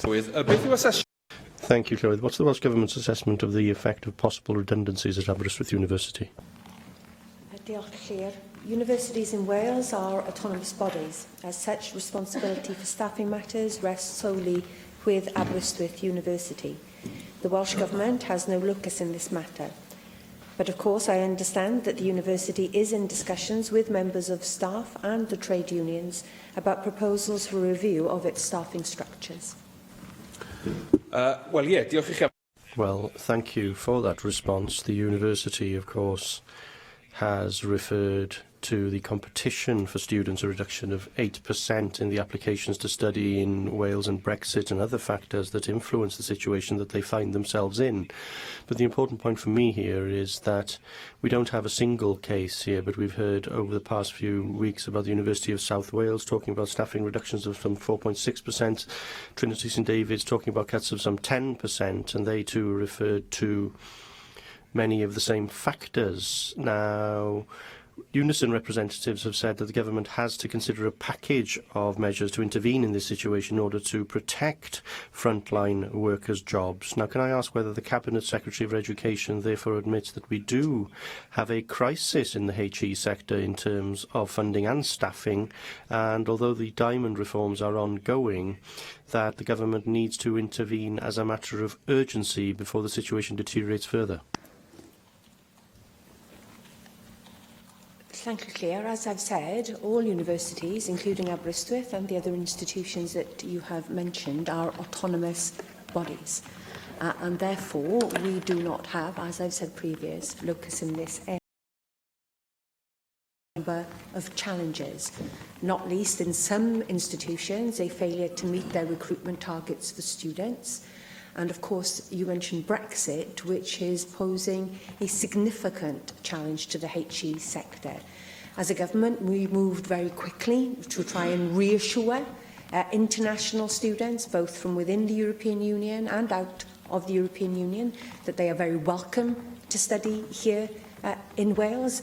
We continue to make swift decisions about the availability of financial packages for European students to be able to study here in Wales. I have set up a working group that looks specifically at what we can do to support the HE sector as we move through Brexit negotiations, and the HE sector is also represented of the First Minister's group. I continue to make representations to the previous Westminster government about a range of measures it could take to assist us in this area. It is a disgrace that neither Wales nor Scotland's administration were consulted with regards to the issue of a pilot post-study work visa scheme.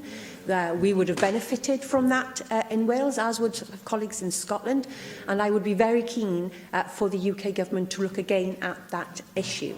It's also very clear to me that we need to exclude foreign students as part of the government's continued obsession with immigration figures. We have a higher education sector here in Wales which is strong enough and good enough to sell to the world. They are beacons of excellence, and we need an immigration regime developed by the UK government that does not make it harder for international students to avail themselves of the opportunities that we have in our universities and colleges here in Wales. I understand that HEFCU as the sponsoring body and the funding body for higher education continues to be in close touch with Aberystwyth University, indeed all our universities.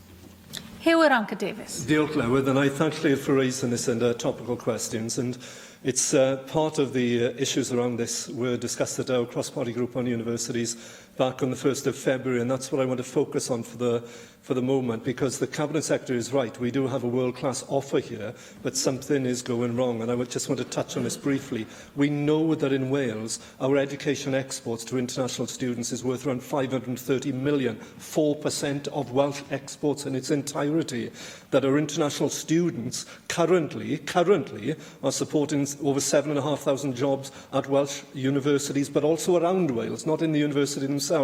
But we have had a drop of 26% in non-EU students at Welsh universities since 2013-14 intake, and this is compared to 4% decrease in UK overall, and the Russell Group and Scotland University. So we have a particular issue, and this is despite a world-class offer in Welsh universities, and this is despite the fact that the cost of living and tuition fees here in Wales is much more affordable. But we do know, and the Cabinet Secretary is right, international studies now are showing that the UK is now regarded as the least affordable place to study for undergraduates and graduates when compared to New Zealand, Australia, Canada and USA. We've got to do a lot more in marketing. So can I ask the Cabinet Secretary, what can we do to market the Welsh university sector better, have a more welcoming immigration and visa policy offer, and boost the recruitment of international students? It's not the sole way we turn this round, but it's an important way that we meet those challenges and turn around this and boost our number of international students. Thank you, Hugh. As you say, it's not the only issue that we need to consider, but it is an important one.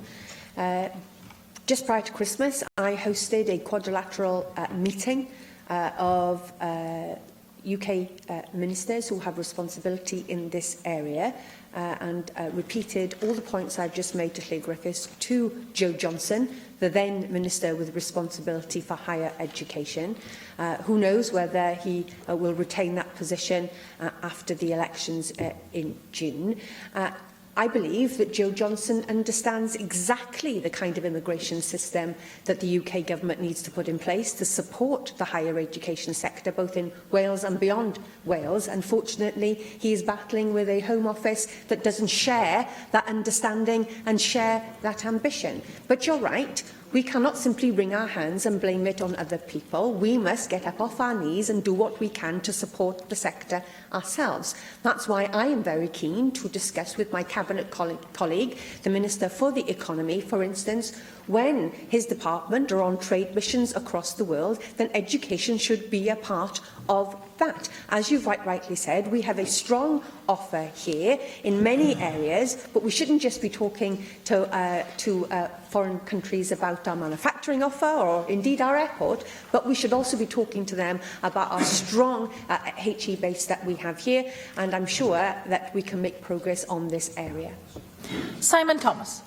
Thank you, Presiding Officer. Of course, the Cabinet Secretary is right. She's not responsible for staffing matters. However, she is primarily responsible for the fiscal framework in which Welsh universities operate. Her party was responsible for trebling tuition fees 5 years ago. That had a real effect in Aberystwyth University. Significantly fewer English students now attend Aberystwyth University, not because the universities got any worse, but because the English universities, under the trebling tuition fee system, are now chasing themselves for English students, particularly the ones from more deprived backgrounds, and there are attractive incentives for them to study in England with the money in the English education system. She has a proposal before her, of course, in the Diamond Review to try and, I hope, repatriate some of the money that we currently send over our border back into the university system, but that will not come on stream for at least 2 years, and even in full, in about 5 years. And Aberystwyth University proposing cuts over the next 2 years. It's this actual gap between where we are today and where we could be under Diamond that is the problem for a university like Aberystwyth and the other universities that have announced similar cuts over the last few weeks. She complains about the visas. She's right to complain about them. We've all complained about them. But again, 5 years in her party in government for 5 years, Vince Gable and Clegg did not change the visa regime in those 5 years. So I think there's a lot of hand-wringing going on here this afternoon, but it's a real university facing real problems and over 100 people facing possible redundancies. What's needed from the Welsh Government is a clear signal of sustainability going forward. We have Diamond coming on stream, but it's not in effect yet. What are you going to do over the next 2 years to ensure there's sustainability in the HE sector in Wales, and specifically whether there's support for Aberystwyth University to ensure it does not slip down the rankings or does not lose its ability to compete in the HE market? Could I inform the member that latest forecasts show that in 2015-2016, £50 million more funding came into the Welsh HE system that went in tuition-free grants to institutions outside of Wales. Now, our Diamond reforms will help secure the future stability and the sustainability of the sector here in Wales. And my remit letter to HEFCW confirmed that I fully expect future financial settlements for HEFCW to increase in each financial year for the lifetime of this government. I'm surprised that Simon Thomas has taken this very serious situation for the people working in Aberystwyth to turn it into political point scoring. I would remind the member that there are people's livelihoods at risk here, which are very serious. And if we are to make it political, I would remind the member that he, on many occasions, stands there in his seat and urges the Welsh Government to disinvest in HE and invest in FE itself. And I have never heard this member ask in his budget negotiations for more money for the HE sector. Datganiadau now. We have the 90-second statement as the next item on the agenda. Jane Bryant. This Friday marks International Nurses' Day, an annual celebration of the tireless work and dedication of nurses across the world. This year, the theme is Nursing Heroes. While we can all name nurses past and present who are heroes, I'll be joining nurses from an Iron Bevan Health Board to talk about a truly amazing woman, Annie Brewer. Annie was born in 1874 in Newport. Qualifying as a nurse in 1899, she was travelling through France at the outbreak of World War I. During the war, Annie worked on the front line, treating hundreds of soldiers, often in the midst of battle. In 1917, Annie's ambulance came under shell fire and she was wounded while trying to bring injured soldiers back to base. Despite the danger she was in, Annie put her own life at risk to care for the wounded. During the Battle of Verdun, Annie helped with 229 operations in 7 days. That's one every 45 minutes. For her courage and personal sacrifice, Annie was awarded one of the highest gallantry medals a French government can be bestowed. It was said that Annie gave a magnificent example of coolness and absolute disregard for danger, lavishing her care on the wounded under enemy fire. Annie returned to Newport after the war to care for her own mother, but died shortly after. This astounding courage and compassion is the mark of a remarkable person, someone we must remember, and a perfect example of a nursing hero. Davis. Diolch, Llywydd. I refer members to my register of interest and my honorary role as Vice President of Ramblers Cymru. Last weekend, as if we hadn't all done enough walking during the local elections, I and Susie Davis AM attended the Ramblers Cymru Big Welsh Walk, also known as the Hinterland Challenge, located as it was near Devil's Bridge. Using as our base the lovely Tinrhyd retreat, an exemplar of rural diversification, ramblers from all around the UK set off on walks of different lengths, from 2 miles to a more strenuous 15 miles, uphill and down dale, across the most glorious moorland and heathland, crags and wooded valleys, and gentle lowland pastureland with rivers glistening in the sunshine. But before I come over too poetical, let me also be practical. The walks also demonstrated the incredible work of Ramblers Cymru volunteers, working with landowners and local authorities to maintain existing rights-of-way and even to create new walking routes. It demonstrated the benefits of tourism and the local economy of being a walker-friendly town and county, connecting people to the places in which they live, introducing people to places they would not otherwise have seen. And it demonstrated the clear health and well-being benefits of something as simple as regular walking. And as Ramblers Cymru states, by joining up communities, connecting people to their local landscapes, unveiling new places to discover and continuing to maintain our world-class network of paths, we can make Wales the best walking country in the world, not just for us, but for future generations to come. That ambition is surely worth stepping out for. That landscape sounded very much like Ceredigion to me. The next item on our agenda is the debate by individual members under Standing Order 11.214 on the devolution of policing. And I call on Steffan Lewis to move the motion. To move the motion today with colleagues Mike Hedges, Sian Gwenllian and Julie Morgan. Our motion is in three parts. Firstly, noting that policing is devolved to the other two devolved nations of the UK. Secondly, calling for the devolution to Wales of policing, the only nation where it is not devolved. And thirdly, expressing the view that certain specialist areas of policing are best coordinated at a UK level. The anomaly of Wales is, of course, further confused by the fact that with the election of their first metropolitan mayor, powers over policing have now been devolved to Manchester. Yet the devolution of policing to Wales remains frustratingly stalled. Despite wide-reaching consensus in this Senedd, Westminster has no plans to transfer powers over policing to Wales. It was disappointing not to see its inclusion in either the 2014 or 2017 Wales Acts, despite being a recommendation of the cross-party Silk Commission all those years ago. Two legislative opportunities to act have been and gone, and no progress has been made. This is not just a point, though, of constitutional principle. It makes perfect sense for decisions about all our emergency services to be made at the national level. Currently, policing is the only emergency service not to be devolved. Yet modern policing involves considerable overlap between public services and other devolved areas of responsibility. And the police, of course, already have to work closely alongside colleagues in health and education. While our public services often work very well together, there is evidence that cooperation could be improved even further if powers to make the strategic decisions were held here in this country. Today's cross-party motion sets out a sensible approach to devolution of policing. For most people, what matters, of course, is the police services that they are most likely to come into contact with day to day. What people want is community policing. Not just that traditional idea of the Bobby on the beat, but a police service that is equipped with local intelligence and the ability to respond to the needs of the communities that they represent. The budget for community policing is no longer ring-fenced, and although forces must guarantee a minimum level of neighbourhood policing, how this is actually delivered varies hugely from force to force. Where once each ward had a ward officer responsible for building relationships with communities and growing trust in the local area, I think many people feel as though that connection is being lost, and with it effective intelligence-led community policing. The most recent State of Policing report by Her Majesty's Inspectorate of Constabulary highlights their concern that neighbourhood policing is being eroded.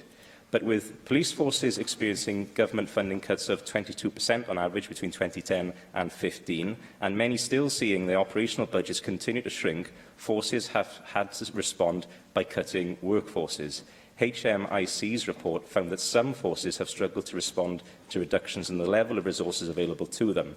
Poorly planned, short-term reactions to immediate budget pressures are putting vulnerable people at serious risk of harm in some forces, and a large number of crimes are being effectively written off rather than finding a satisfactory conclusion for the victim and the community. From a policy perspective, devolution of policing to Wales would provide the ability to prioritise community policing and embed that principle across the entire devolved Welsh public sector. And there would be a financial benefit too to meet that policy aspiration. By Plaid Cymru's calculations, if Wales were treated as a policing entity with parity with the other devolved countries, Welsh police forces would be more than £25 million a year better off, as Barnet would apply. If the Barnet formula was used to fund our forces in line with population, it would result in a significant increase in their budgets. As noted in the motion, there are elements of specialist policing, such as counter-terrorism, where UK-wide coordination makes perfect sense. On these matters, where there is often an international element, it is usually statewide bodies that lead and coordinate, especially when they relate to the work of the security and intelligence services. One can think of the FBI in the United States or the Bundespolizei in Germany, for example. With any emergency service, there's always a need to ensure collaboration across national borders, of course. Indeed, that is already the case with the ambulance service and the fire and rescue services between Wales and England. In terms of policing, mutual aid has existed for a considerable time and would of course apply if and when policing were devolved to Wales. In these islands, mutual assistance is enshrined in relations between the different jurisdictions already. And in Ireland, where there is in effect an international frontier, the Criminal Law Act 1975 in Northern Ireland and the Criminal Law Jurisdiction Act 1976 in the Republic allows for each jurisdiction the ability to treat and deal with a specific range of offences committed in the other's jurisdiction as if it had occurred in their own. To conclude herewith, devolution of policing is desirable from a policy and coordination perspective in terms of restoring community policing and greater collaboration across public services. Devolution of policing is in Wales's financial interest, where a devolution dividend would allow us to invest more in making our communities safer. Devolution of policing is operationally sound, as almost any other state in the world proves, and is evident already in the different policing jurisdictions in these islands. An affirmative vote from this Assembly today will provide a clear demand to the next UK Government to address this unnecessary anomaly. Mark Isherwood. Well, as this motion states, specialist policing matters such as counter-terrorism are best coordinated at a UK level. However, its call for the devolution of policing for Wales defies reality. Policing is a devolved matter in Scotland and Northern Ireland. For reasons of geography and history, the situation in Northern Ireland is entirely different. Prior to the introduction of direct rule in 1972, the old Stormont Parliament had responsibility for policing and justice in Northern Ireland, and successive UK governments retained a commitment to re-devolve policing and justice when circumstances were right to do so. 48% of people in Wales live within 25 miles of the border with England and 90% within 50 miles. In contrast, only 5% of the combined population of Scotland and England lives within 50 miles of the border between those countries. I'll take one intervention. I thank the member for giving way. As I referred to in my contribution, there is a porous border between the Northern Ireland and the Republic of Ireland, and the mutual assistance agreements have worked there, even at times when policing hasn't been devolved to Northern Ireland. So would he at least recognise that porous borders, or any borders for that matter, are not a barrier for better devolved community policing? Unfortunately, Welsh Government since 1999 has had a record for building rather than removing barriers cross-border. Most people in Wales live along the M4 and A55 corridors, separated by a vast rural area and a very different policing requirements. Policing interdependence between North East Wales and North West England is illustrated by the fact that this is the only part of the UK with a connecting urban area divided by a national boundary. My own contacts in both North Wales Police and North Wales Police Federation have repeatedly told me that they have a closer affiliation with North West England and the rest of Wales, and that there is a lack of competence in Welsh Government to handle the devolution of policing. No time. They expressed concern to me this week that Welsh Government control of policing budgets would see funding filtered south, and stated they would like to know whether there is a desire in Welsh Government to merge the police forces in Wales, a proposal that was killed several years ago. As they stated, the geography and current calibrations with various English forces makes the concept of an all-Wales police force very difficult, adding to force such a move to satisfy the egos of certain politicians should be carefully monitored. I'm quoting. In their January briefing to North Wales AMs and MPs, North Wales Police told us that their operational collaboration with the Merseyside and Cheshire forces was increasing in areas including firearms, intelligence, custody, property and forensics. When the Assembly's Social Justice and Regeneration Committee reviewed the structure of policing in 2005, our report noted that criminal activity does not recognise national or regional boundaries and that cross-border partnerships must reflect operational reality. The work of the Assembly Subcommittee, considering the then proposed Welsh Police merger, of which I was a member, led to police mergers being aborted across England and Wales. As I said in the February 2006 debate on this, the police authorities told us that the additional all-Wales annual cost of reorganisation will be up to £57 million, with the Chief Constable stating that it would be even more. Our subsequent work confirmed that the Chief Constables were correct. Although Labour's general election campaign in Wales has stated that Labour's 2017 manifesto... Are you taking an intervention from the Cabinet It depends whether you'd allow me enough time at the end or not if I give another intervention. Why not? I'm in a good mood. Thank you, Mark, for taking the intervention. I'm intrigued by your contribution because I've received a letter on the 5th of September from all of the police constables in Wales, the All Wales Policing Group, saying that indeed they agreed a joint statement which supports the devolution of policing to Wales. Where do you get your information from, Mark? I will not identify individuals because those individuals could be held to account by ministers.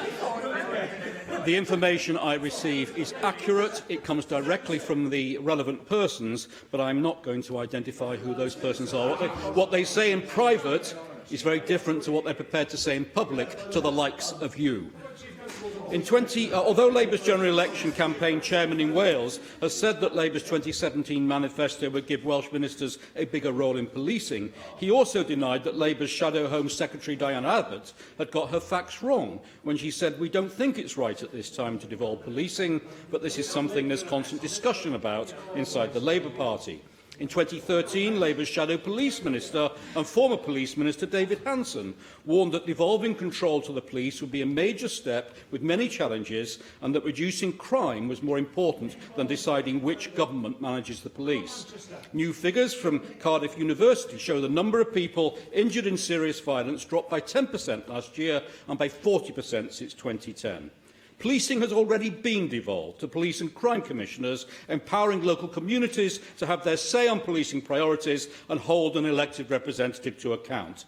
The call for devolution of policing by Labour and the separatists is a blatant power grab which would deliver the opposite of real devolution. This First Minister refers to the devolution of policing to Manchester as a model for Wales. But those are only the powers of police and crime commissioners, and we already have devolution to them in Wales. What he's therefore actually talking about is taking yet more powers from the regions of Wales and centralising these in Cardiff, giving themselves power to hire and fire chief constables. Well, given Labour's record of creeping and often intimidatory politicisation of devolved public services, this is a truly chilling proposition. Julie Morgan. By the Secretary. Thank you very much, Deputy Presiding Officer, for calling me to speak in this cross-party debate. I've been very pleased to put my name to this motion. I think it is absolutely inexplicable that policing was not devolved in the most recent Wales bill, and I think that is one of the major reasons why devolution is still unfinished business. And I am sure there will be a time when policing will be devolved, but sadly it wasn't at this really good opportunity. As Stephen Lewis said in his introduction, policing is devolved in Scotland and Northern Ireland. So why is Wales not fit to deliver policing? I can hear from Mark Isherwood's contribution that he has such a low opinion of the ability of the Welsh people to deliver services in their own country, that he believes that we can't be trusted here with policing. And I think that's a bit of an indictment to say that sort of thing. I mean, if you look at other parts of England, the London Mayor was given a direct mandate for policing in 2011. The Mayor has a major role jointly with the Home Secretary in appointing the Met Police Commissioner, scrutinises policing, and he sets the policing strategy in London.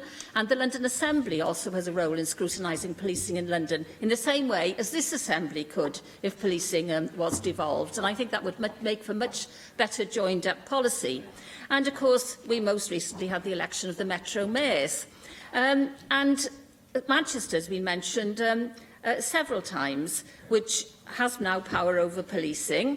But in Manchester, the UK government has also agreed to give it more powers over criminal justice and offender management.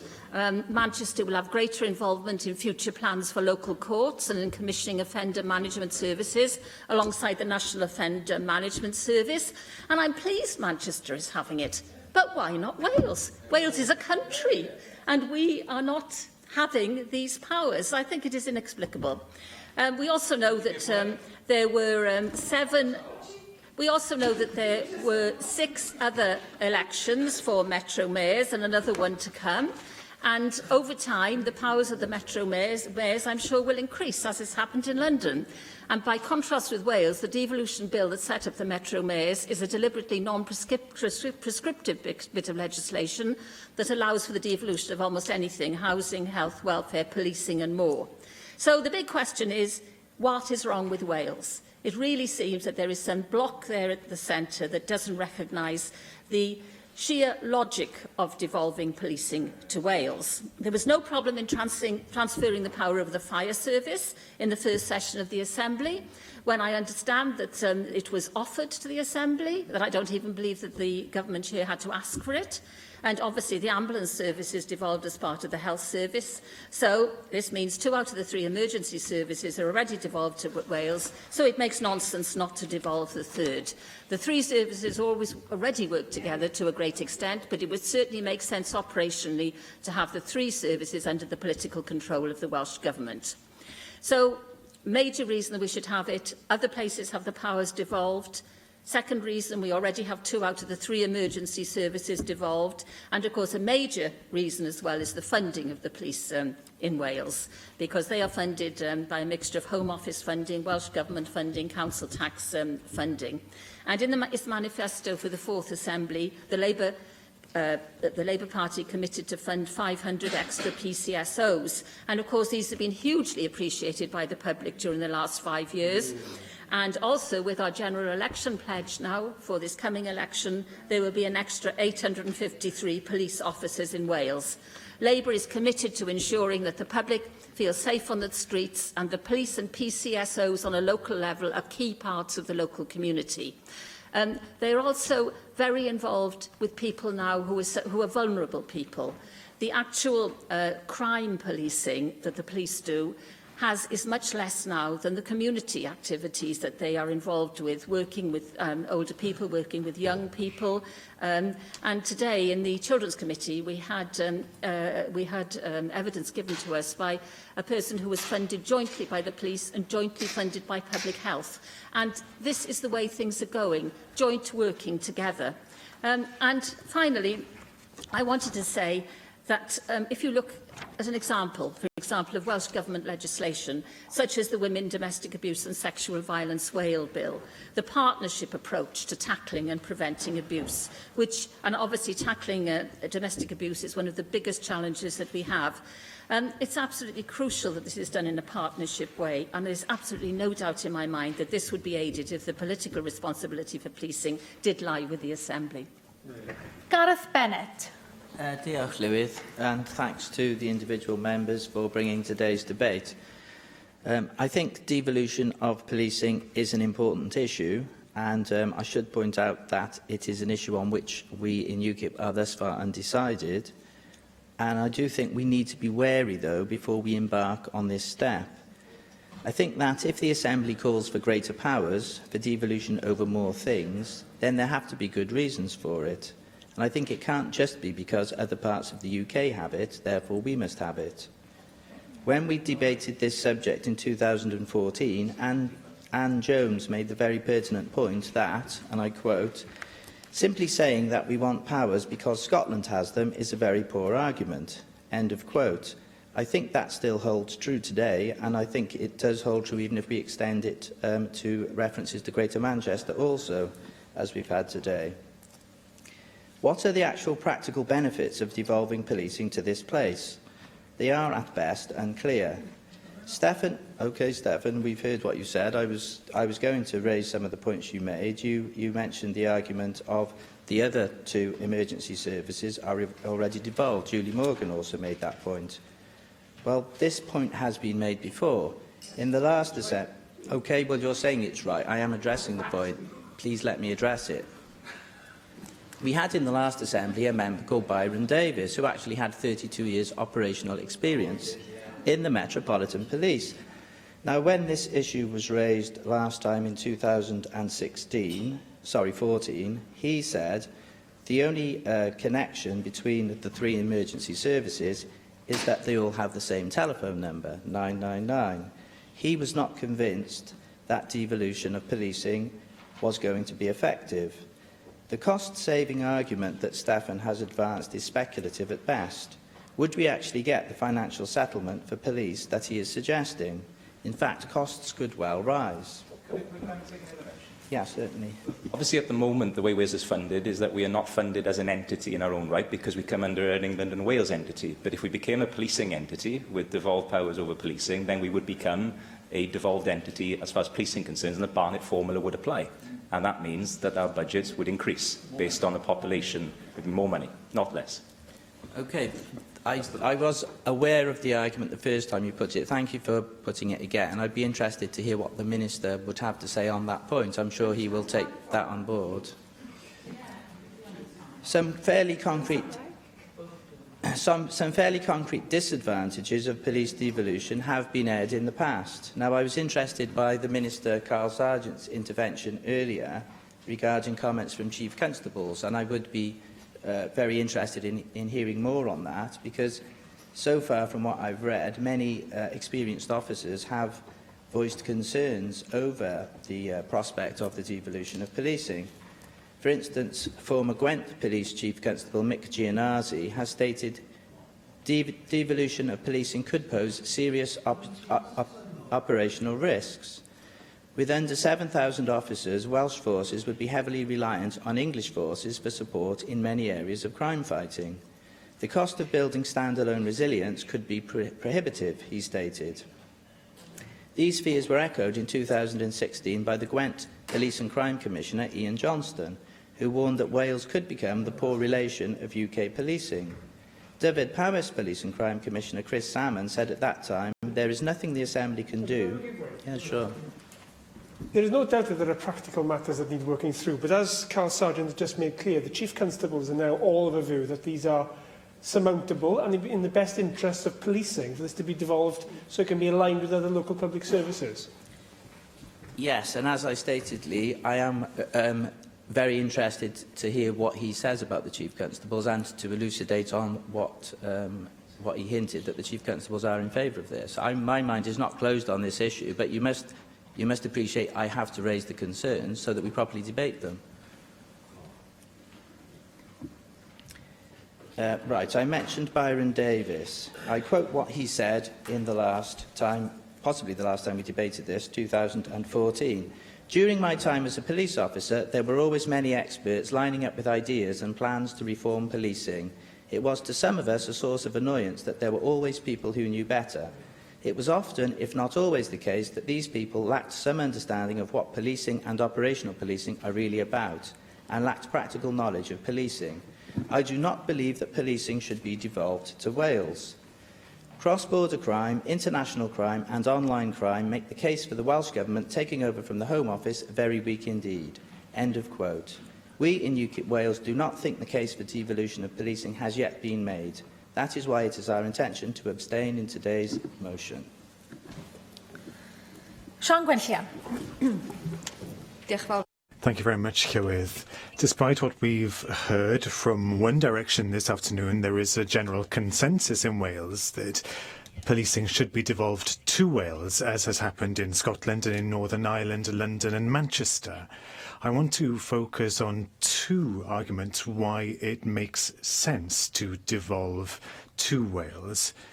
Policing, effective policing, means an effective relationship and close relationship with the devolved services in Wales, and devolving the police would reflect much better the circumstances that exist in Wales, and it would dovetail and improve the dovetailing between the different emergency services and the public services, and ultimately that would improve services, and further still, it would improve the services in a way that would improve the lives and quality of lives of people in Wales, something that hopefully everyone in this chamber is eager to see happening.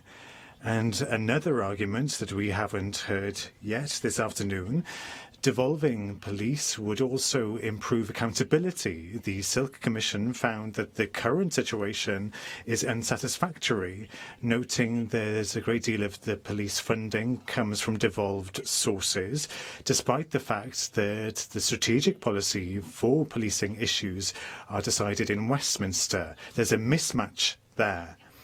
There is an acknowledgement that accountability is a problem, and that's what lay behind the foundation of the Police and Crime Commissioners, arguing that, despite the argument that they should be gotten rid of if policing is devolved. I don't want to go there this afternoon, but deciding how the local accountability would happen is a matter of further discussion. But certainly this does give us an opportunity to think about new ways of strengthening the accountability that is very much needed. So in terms of improving that vital dovetailing between the policing and public services, and to improve accountability of the policing, it makes sense to devolve the police. Two arguments. You've heard other arguments this afternoon, and there are many other reasons and a great deal of debate to be had to create the case for the devolution of policing to Wales. Thank you very much to Steffan Lewis, Mike Hedges and Julie Morgan for bringing this forward this afternoon, and I very much hope that we will have at least have a majority in favour of this motion. Thank you. Galwaf ar ysgrifennydd the Cabinet. Call on the Cabinet Secretary for Communities and Children, Carl Sargent. Thank you, Presiding Officer. I welcome the opportunity to debate this important issue here today. Thank you for all that's contributed in the Chamber.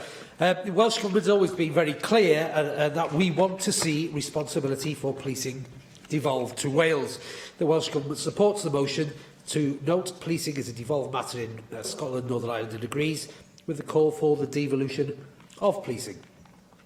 In terms of specialist matters, such as counter-terrorism being coordinated at a UK level, I am aware of the model in Scotland for counter-terrorism is the Police Scotland takes their policy direction from the UK Government, which is delivered through Police Scotland and funded through the Scottish Government. This makes absolute sense, and as this motion suggests, counter-terrorism is best coordinated at a UK level. In developing a model for devolution, this would be a key consideration for any work to be taken here in Wales. Policing is the only emergency service not devolved. Remedying this would inevitably allow for greater collaboration whilst developing better relationships to help to strengthen joint working with the other devolved services. As Julie Morgan made reference to earlier on, collaboration is the name of the game as we move forward, and sharing staff and practice is something that the 3 Police and Crime Commissioners and Chief Constables are absolutely signed up to currently. The safety and security of our communities has always been the priorities of the Welsh Government, and we are committed to strengthening these further. Devolution would ensure that future legislation affecting policing and community safety in Wales was properly tailored to the Welsh circumstances. Also, we've already had close working relationships with the 4 Welsh Chief Constables and Police and Crime Commissioners here in Wales, and Cabinet Secretary for Health and Wellbeing and Sport, and I meet them on a regular basis to discuss the ways that we can work together to make our communities safer. In September, the Police and Crime Commissioners issued a joint statement supporting the devolution of policing to Wales, and I'm pleased that Bob Evans, the now All Wales Deputy Chief Constable for Wales, has been appointed and will be working with us on this very issue. His role will be to maintain the relationships between the forces, Commissioners' offices and the Welsh Government, and in terms of devolution, we will ensure working effectively in the current arrangements to consider how these arrangements would work in the devolved setting. This is key to the future of planning for devolution. I listened to the contribution of Mark Isherwood and the UKIP member. Both was very interesting, but can I just, for clarity, reaffirm the commitment of the letter I received from the Police and Crime Commissioners, the chair of the All Wales Policing Group. And the comment says, as the current chair of the All Wales Policing Group, I enclose a copy of our joint statement which was released publicly. This statement has been discussed with the 4 Chief Constables, and while you will appreciate that they would not wish to comment on the matter that requires a political decision, they are content with what we have said in the letter. So the comments made by Mark Isherwood about an individual telling me one thing and telling him another, then writing to me to say something else, is something I will follow up with the Chief Constables across Wales. That is not an appropriate comment to make. I will take an intervention from the member. I will confirm that the comment that you're referring to did not come from a Chief Constable. I do, however, have private meetings with members of the force at various levels, which I cannot share publicly without their consent. But I can tell you absolutely categorically that every quote I gave, past and present, came directly from their mouths, and I was simply representing those. Could I also ask, if I may, are you talking about devolution of powers as in Scotland, or are you talking about devolution of powers as in Manchester, in which case it's only the powers of Police and Crime Commissioner? Where would that leave the Police and Crime Commissioners we currently have? Well, we're talking about a devolution of the police to Wales, and there is much discussion to be had about that. The first of this discussion is about the concept, the principle of aligning that as a collective of this Assembly. And the First Minister has been quite clear that we believe, alongside our police and crime commissioners here in Wales already, providing a space of planning in order for devolution to come at the appropriate time by the government that wishes to do that. The other sense of irony was that the Conservative Party also opposed this principle, yet Nick Bourne, who stood on the Silk Commission, endorsed the principles of Silk, an honourable Conservative member. So I'm again surprised that the member wishes to speak out against him also. I pick up the UKIP contribution. He started off with the comments. It was an important issue, very important issue, but we don't have a firm view on this, and then continued to argue against the whole case for making this, which gave me some doubt on his coherence of the concept of devolution. He doubts the funding formula that Stephen Lewis put forward very strongly. This is one of the members that argued about £340 million for NHS spend in Brexit, and then can't get his head around the fact devolution of Brexit, the Barnett formula for police spending here in Wales. I'd urge the member just to do a little bit more research on that issue if he may. Llywydd, as I said earlier, the government have been very clear on this. I also, to finish, must pay tribute to the operational staff on the ground, the unsung heroes and heroines who work behind the scenes. They are all willing to go beyond the call of duty to keep our communities safe, and I wish to thank them on behalf of government and this Assembly. No one should forget how much we owe to the goodwill and dedication. There are also lots of issues around funding issues which will have to be consideration for the future, but I can give the assurance and clarity from this government position that we are keen to devolve policing to this institute.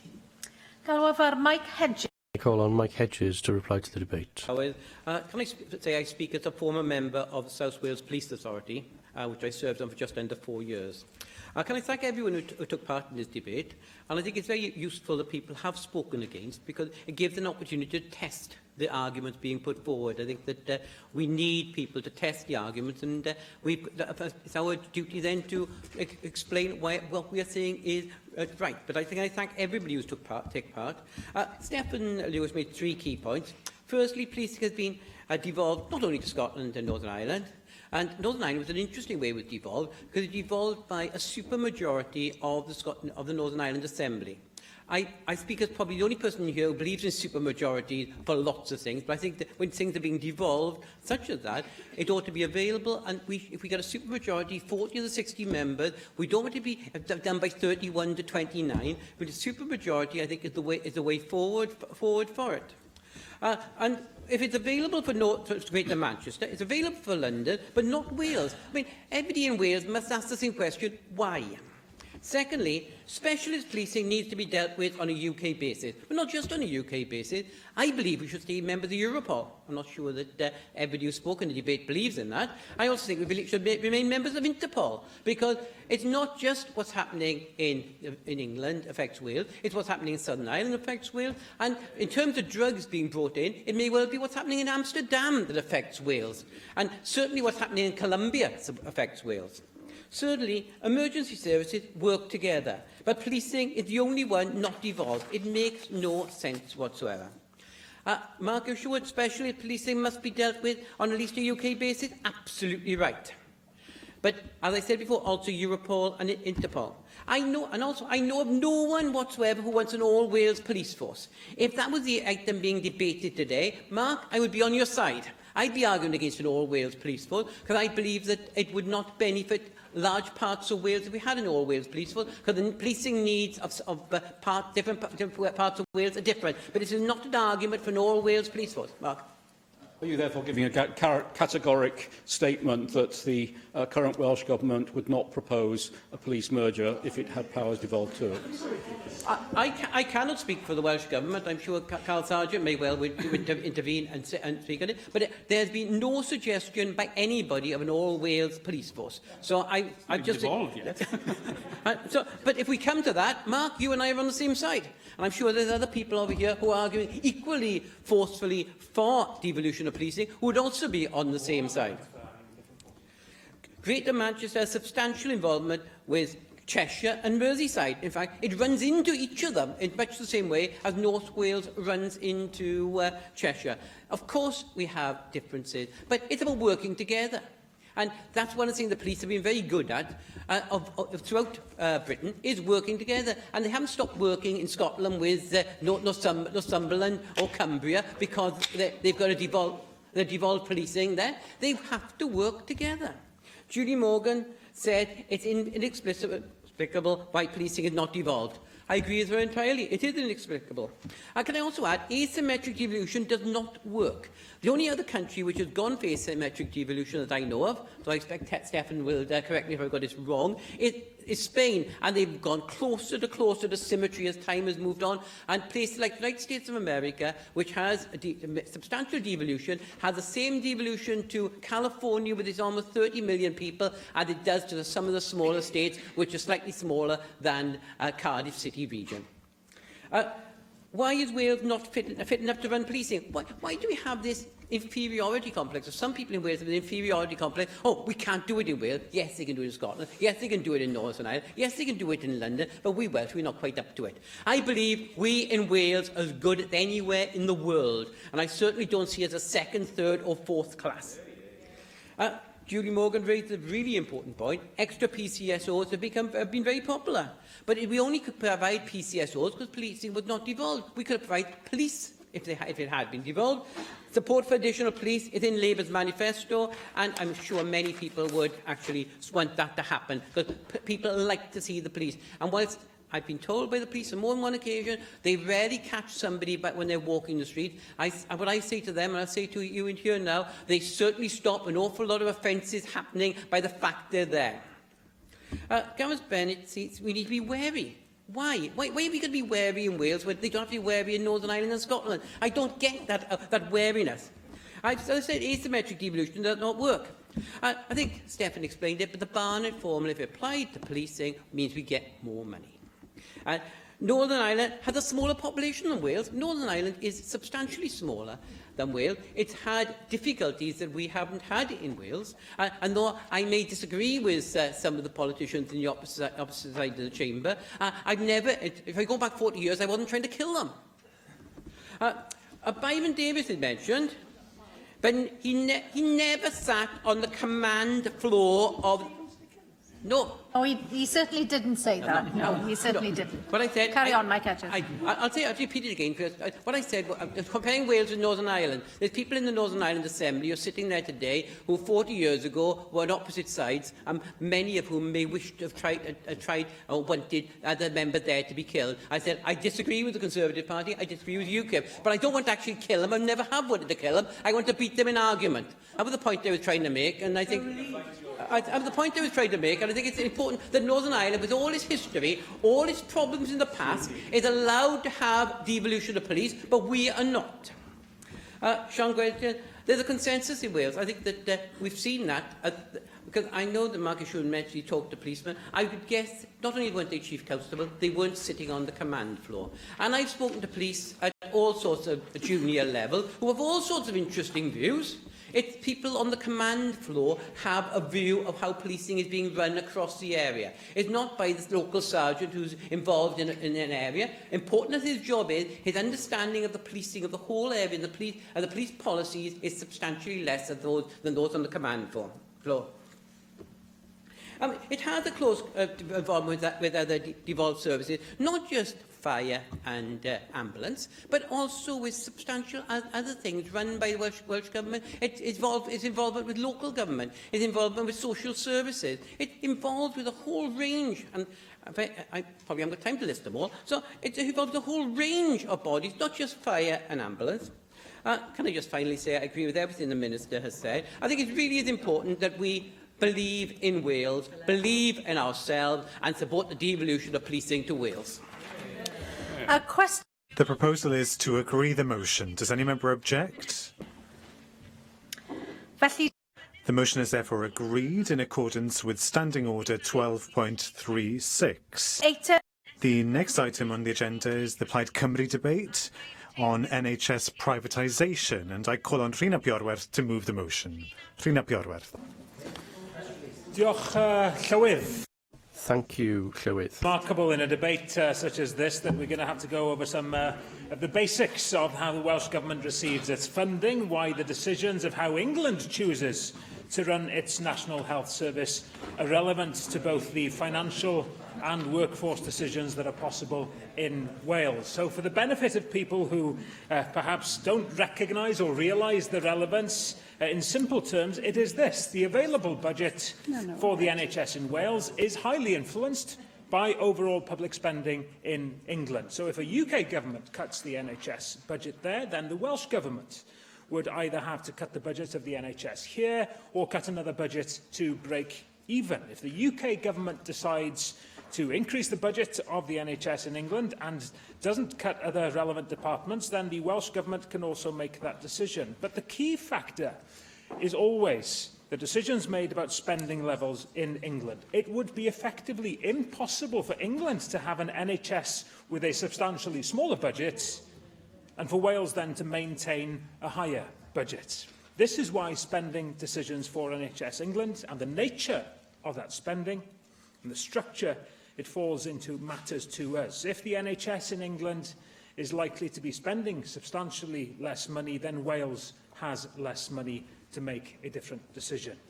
There are other implications too. If the NHS in England cuts services used by Welsh patients, for example, if the standards of training for the workforce drop because companies providing services start de-skilling in order to maximise profits, and conversely, hyperinflation for senior management salaries, a predictable consequence of private sector growth, would inevitably lead to effects here.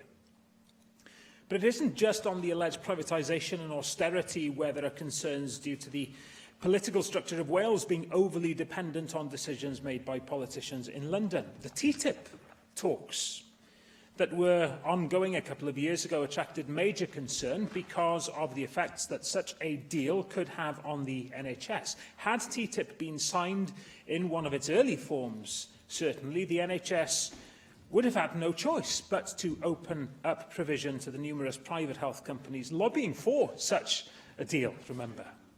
And indeed, some opposition to TTIP was publicly expressed by the Eurosceptic movement as a way to bring people to an anti-European position.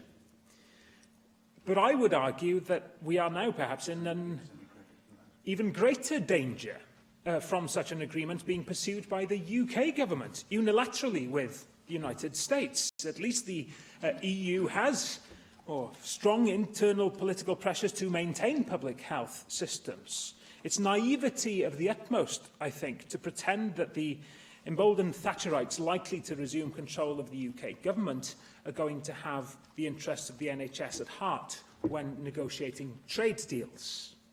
I'd even add that many may see this as a way of pushing through their long-term agenda of NHS privatisation and being able to avoid blame by subsequently blaming an unintended consequence. And with that, I turn to the final aspect of this debate. Yes, the NHS is in danger of privatisation. I'm aware that the Conservatives are now downplaying the extent to which private providers have actually taken over the running of NHS services since the 2012 Health and Social Care Act in England. But the facts do show a growth. Slow release privatisation has seen the percentage of the health budget finding its way into private hands rising from 4% in 2009-10 to 8% in 2015. The slowness, incidentally, of this growth actually reflects some inconvenient facts. It's actually pretty difficult to make money from some parts of the NHS. So why would a private sector provider want to run it? You can only really start a significant privatisation, you could argue, by allowing providers to turn people away for treatment if they can't pay. Now, finally, the bigger danger to core services isn't so much from obscure commissioning rules and contract design, it's from continual poor performance, leading to people perceiving that private health insurance or the private healthcare route is essential in ensuring that they get prompt diagnosis and treatment. I'm sure I'm not the only member in this chamber who has been approached by constituents who say they have been encouraged, advised by GPs or hospital consultants to seek private treatment because that would get them that treatment quicker. And those constituents telling me that they have felt they have no option. Private providers can only really start to make money if health insurance grows. Therefore, they need waiting lists to get longer, to the extent people fear for their own health. So I think we're probably not going to get to a stage where a mainstream political party advocates fully a privatised system. It will be pursued, I think, through stealth by the few true believers and emerge slowly as a result of 1,000 decisions made by pragmatists operating within constrained financial circumstances, and the perception that offering services for competitive tender brings efficiency savings or better care. This will happen alongside the removal of any free treatment for things deemed by some to be luxuries or lifestyle treatments. IVF, perhaps, gender identity. So this is the risk of the Conservative NHS. In the long run, their NHS will be shrunk and become like the US version or the UK version of Medicare. If you're lucky, I will certainly give way. Do you share my concern that the percentage figures you're quoting include things like community hospices, Marie Curie, Macmillan, the sort of bodies are NHS, which we support, taxpayer-funded, free at the point of delivery, should be asking how they could help them deliver more for the patients for the resource available? Figures, of course, I quoted was the money going into the private sector, which I admit is growing slowly. But it's exactly this death by 1,000 cuts that threatens the future of the NHS. From a sedentary position, the Conservative NHS, the Conservative health spokesman asks, am I going to talk about Wales? This is the context in which the future of the Welsh NHS will try to survive. In the meantime, the job of each successive Welsh Government to maintain and improve a public NHS will get harder in this context. And that's why it's important that we defend Wales and have a strong Plaid Cymru voice in Westminster. Thank you very much. I have selected the amendment to the motion, and I call on Angela Burns to move Amendment 1, tabled in the name of Paul Davies. Thank you, Deputy Presiding Officer. I am pleased to move the Conservative amendment tabled in the name of Paul Davies. The motion tabled by Plaid is clearly politically motivated and designed to scaremonger about the future of our NHS. For the avoidance of doubt, my party wholeheartedly believes in the Welsh NHS being kept in public hands. And in fact, I believe every party in this Assembly supports the principle of the Welsh National Health Service being kept in public hands. During this general election period, where Plaid are obviously struggling to connect with the Welsh public, many cases of fake news like this will no doubt be trumpeted. The reality is that there are already elements of private providers in the NHS, and I would like to draw attention to the figures shown in the NHS Wales summarised accounts for the last 2 financial years, which highlight the expenditure on healthcare from other providers. The column representing private providers has risen from 43,015,000 in 14-15 to 49,732,000 in 15-16. And I would be interested to hear from the Cabinet Secretary, who was only this week on TV slamming my party for NHS privatisation by stealth, to explain this expenditure and enlighten us as to exactly who or what private providers are. Point 3 of the motion tries to link Brexit and new trade deals to the provision of health. I would point out to the Plaid spokesman that the European Union that they so passionately supported was responsible for the TTIP trade deal, and now we are on our way out of Europe. This perceived threat is no more. And I have every faith that our Prime Minister will get good, sound deals. No, I won't actually. Will get good, sound deals for the whole of the United Kingdom, and that where required, devolved administrations will be consulted. None of us have a crystal ball, but it is our duty as a country to enter the negotiations positively and strive for the best possible outcome for all of us. I don't see that support from the Plaid group, who seem to be wishing the talks to fail. Instead of casting suspicion on the way in which cross-border health services are provided, our amendment aims to delete yet more nationalist scaremongering and highlights the important role that provision from across the border plays in providing treatment for Welsh patients. I want to briefly touch on a couple of the services raised in our amendment, which help to demonstrate the importance of collaborative working between the two NHS services. Acute neonatal. A report by Bliss last year highlighted evidence from neonatal units, neonatal transport services and parents across Wales showing worrying shortages that the nurses, doctors and other essential health professionals that premature and sick babies need. And this puts neonatal units under severe pressure. It leaves them unable to meet national standards for quality and safety or support parents to be involved in their baby's care. And the report found that only 2 out of 10 neonatal units had enough nurses to staff all of their cots in line with national safety and quality standards. Over half of units did not have enough medical staff to meet national standards, and none of Wales's neonatal intensive care units had enough overnight accommodation for parents to meet national standards. We should be thankful that NHS trusts in England are able to receive emergency cases and provide the cots which aren't always available in Wales.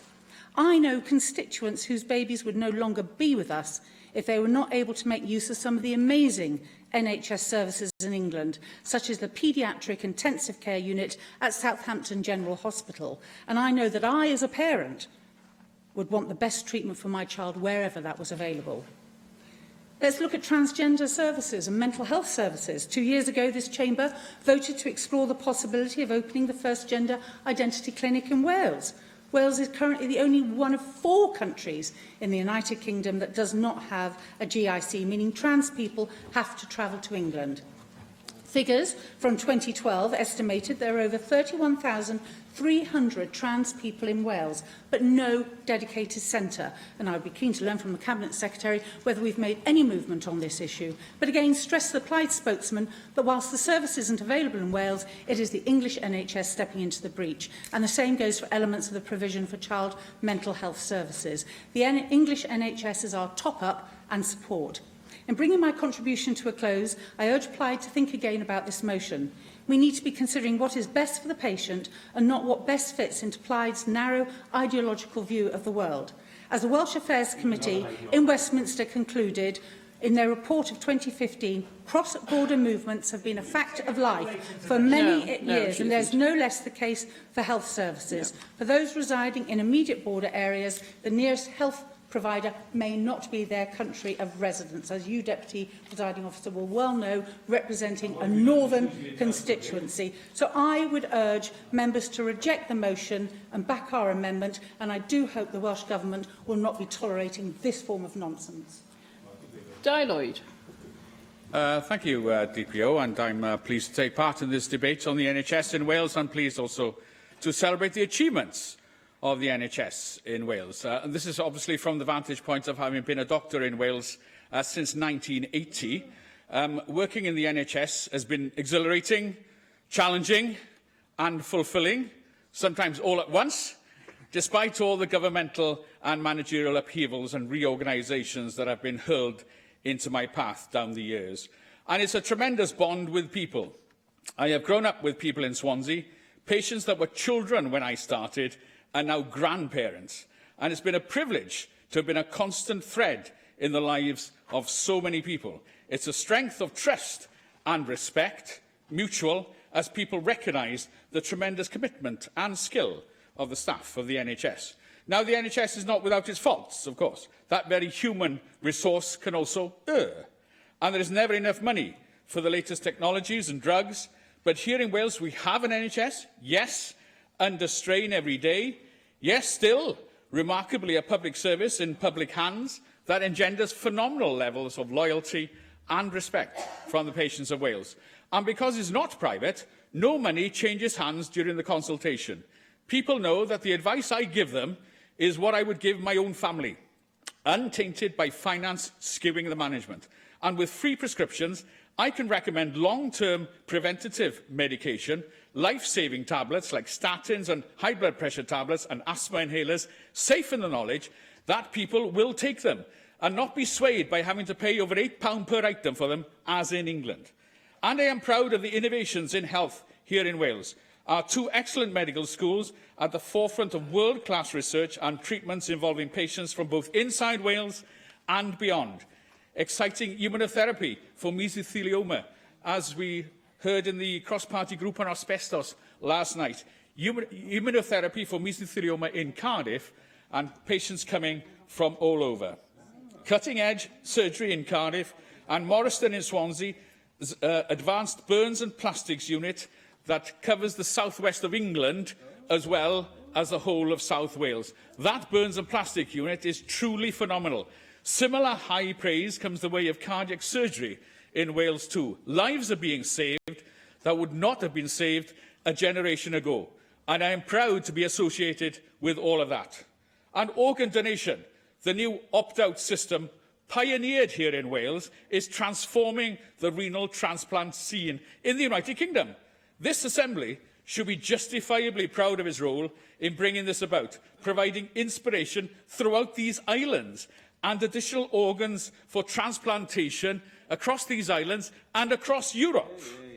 Ours is a collaborative, human NHS, and any dependency works both ways, as I've already indicated. Yes, there are specialised units in Liverpool and Manchester serving the people of North Wales, but they are dependent on the 600,000 North Walians to make their specialised units viable in critical mass terms. Without those 600,000 people in North Wales, those units in Liverpool and Manchester also are not viable. The dependency bit works both ways.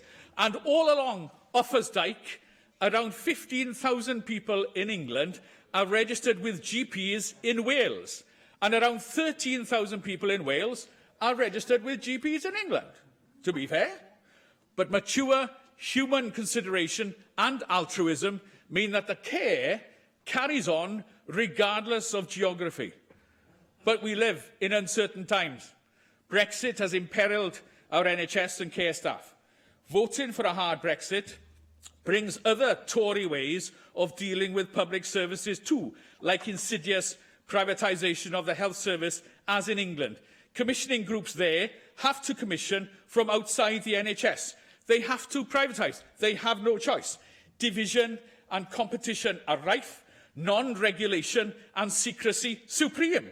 And a Tory health secretary in England that has provoked junior doctor strikes for the first time in over 40 years. Wales, different. No. Defend Wales and defend our NHS. Jenny Rathbone. I think it's absolutely appropriate that some services are provided in England, and that is where rare specialist services can only be provided in Wales if there's sufficient numbers of patients with that condition to underpin the clinical excellence that all patients seek. So I agree with Di Lloyd that some of the specialist services on Merseyside and Manchester are dependent on the numbers of referrals from North Wales, but the same applies to to people in Lancashire that applies to people in North Wales. Everybody wants an excellent service, and that means you have to have a throughput for clinicians to be able to maintain their clinical excellence. But I disagree with Angela Burns that it's not fake news to worry that the consequences of outsourcing health spending in England does indeed potentially pose a threat to the global sums in the block grant that will be coming to Wales. And we can't ignore that. We just have to acknowledge that and badge it up as a real issue for concern that some people may wish to take into account when they're casting their vote in the general election.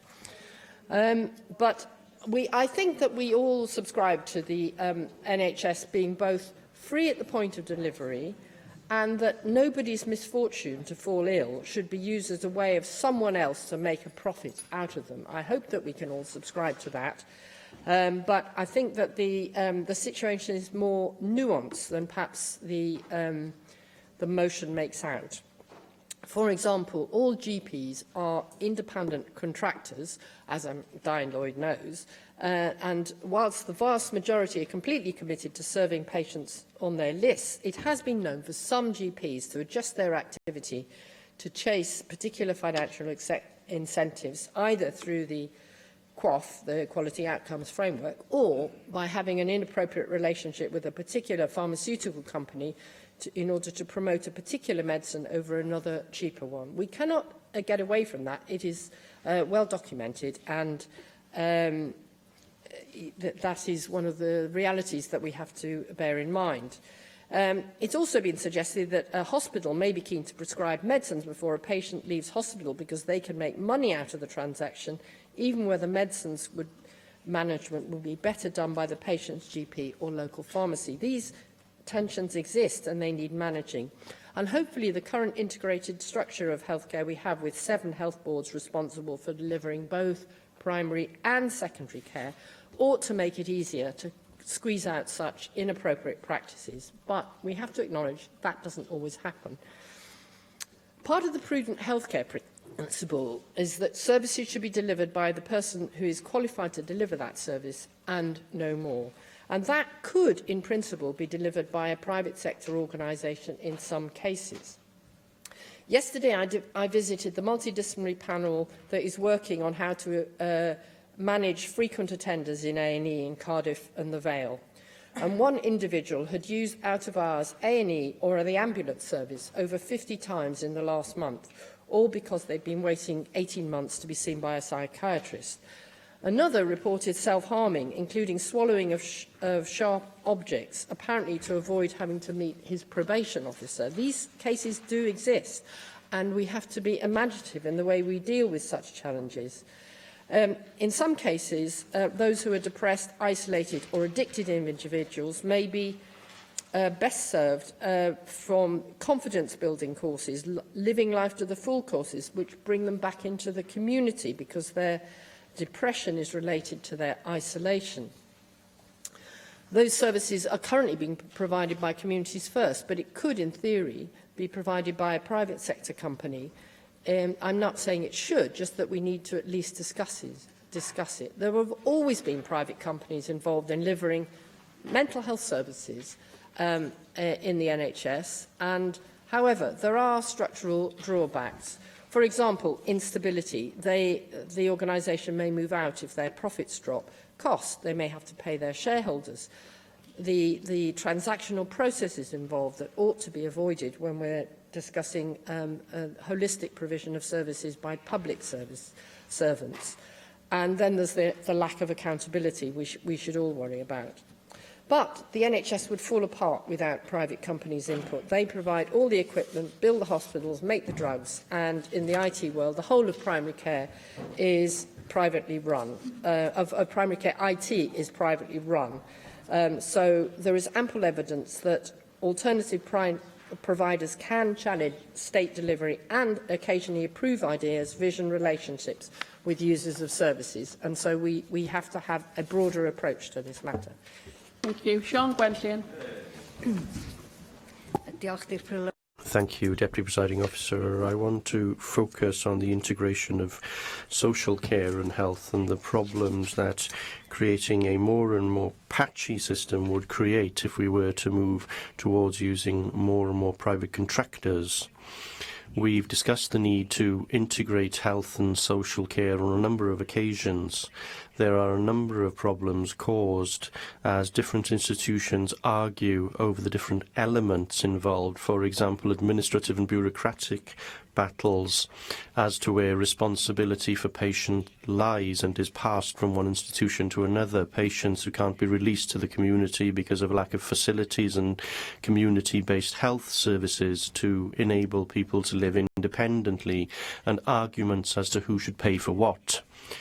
Now, we more or less all agree that we need to integrate more of this and that we need an urgent debate on the issue, but one thing that would make integration more difficult would be more competitive tendering and more providers competing for profitable contracts whilst leaving crucial services that aren't profitable in the hands of a system which is being bled of investment. That is the risk, and that's what could happen in Wales if the UK signs trade deals that require our health and care service to open their doors to private providers. Some people will raise the point that many private contractors already provide health and care services, but that is exactly the problem. Contracting services or tendering them out to providers of a low quality has led to a social care workforce that isn't sufficiently remunerated and suffer from poor working conditions. In turn, that leads to a lack of status and respect for the care sector.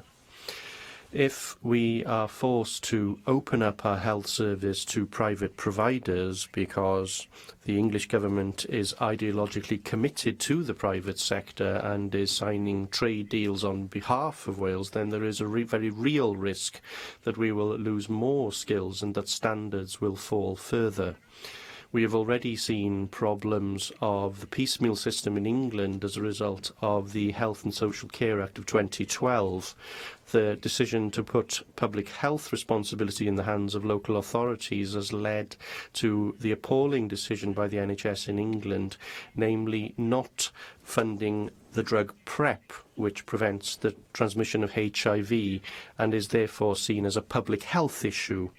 Now, because of that disastrous decision to make huge cuts to local authority budgets in order to protect the NHS, expenditure on public health has fallen significantly. Public health in health systems is dominated by the private sector, and that is bound to face underinvestment because there isn't money available or money to be made in that area. And you see the emphasis shifting to treating ill health rather than to preventative services, then that doesn't make business sense, of course, because it's more expensive ultimately. It is crucial that we maintain the public or the National Health Service in public hands and that we keep the Conservatives and their trade deals out of Wales. Plaid Cymru will protect the National Health Service of Wales every step of the way. Thank you very much. Caroline Jones. Diolch, Deputy Llywydd. I thank Plaid Cymru for tabling this debate today, and I'm pleased to take part. UKIP firmly believe that the NHS should forever remain in public hands and be free at the point of delivery. We were also totally against TTIP and campaigned heavily against it. As long as the patient is seen and diagnosed quickly, the outcome is the important factor here, as long as the service is free to the patient. Without the participation of the private sector, large sections of our health and social care sector would not function. We wouldn't have the most important tool in our health arsenal, the most used therapeutic intervention medicines. The majority of our medicines are researched, developed and produced by the private sector, who contribute billions of pounds to the UK economy, employing thousands of people and providing life-saving drugs to NHS patients. In the last 3 years, the pharmaceutical industry in the UK has paid over £1 billion towards the Pharmaceutical Payment Regulation Scheme, which improved the flow of new medicines to NHS patients, allowing patients to get access to treatments that are widely available in other European countries. The independent contractor model is the cornerstone of our primary care sector. GPs and GP practices are private sector contractors and companies providing health to NHS patients. Without the private sector, social care provision would disappear across large parts of the country, as large numbers of care homes are privately run. Without the private sector, we wouldn't have access to innovative health technologies. A proton beam therapy centre will be opening later this year, giving NHS patients access to this innovative cancer treatment. The centre, just outside Newport, is run by Proton Partners, a private company set up to bring proton beam therapy to the UK. You may have read in the press over the weekend about a new treatment for burns victims, the skin gun, which utilises stem cells from donor skin and grows a new layer of skin on the patient, ending painful skin grafts and extensive scarring. This technology was developed by a private sector company. It is clear to me that private involvement in the NHS is not only welcome, but it is necessary. For the NHS to thrive, it must be a true collaboration between the public sector, the private sector, along with the third sector. Patients do not care which sector provides much-needed treatment, as long as it is the best available treatment and that they don't have to pay for it. We need to abandon the dogma which equates to public sector is good, private sector is bad. Collaboration is the most important thing, and patient outcomes is of paramount importance. And without the private sector, our NHS wouldn't survive. So UKIP will therefore be abstaining on Plaid's motion this afternoon. Diolch yn fawr. Thank you. Stephen Lewis. I want to focus my remarks this afternoon on the implications of new customs arrangements for the National Health Service and other devolved matters, because whatever our differing views on the decision to leave the customs union and leave the single market, the European single market, we can all agree, whether we will leave or remain, or nationalist or unionist, that is going to have consequences that we haven't had to consider for some time. And it is further complicated, of course, by the fact that if we have a situation where the new UK single market and the new UK customs union is exclusively administered by the UK government, it is complicated by the fact that the UK government, of course, acts as the government of England when it comes to things like health.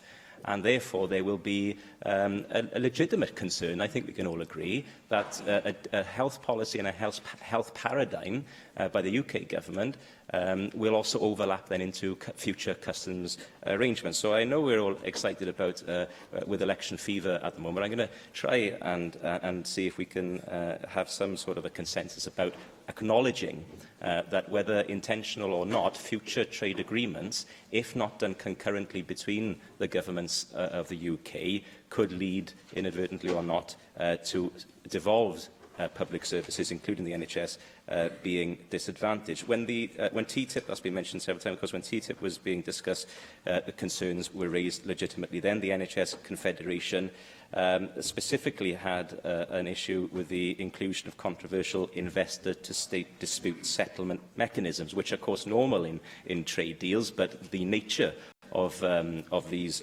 bodies are crucial in terms of protecting public services. These cases are heard in secret in private arbitration courts and allow corporations to sue governments who are attempting to make decisions based on their own political mandates. Famously, when Australia introduced plain packaging for cigarettes, the tobacco company Philip Morris used investor-to-state dispute settlement clause included the 93 Australia-Hong Kong Investment Treaty to attempt to sue the Australian government. Ultimately, their attempt failed, but not without many years of political wrangling. And it was the Europe-wide public outcry, of course, over TTIP that led ultimately to the inclusion of other mechanisms. And the EU's trade deal with Canada, CETA, includes some provisions that limit the use of these powers and some exemptions for public services. And although it's far from a perfect outcome in CETA, the public anxiety about the impact of international trade deals can have on a nation's public services is now changing the way that trade deals are being negotiated. And that's something we'll have to bear in mind for if and when the UK leaves the European Customs Union in full.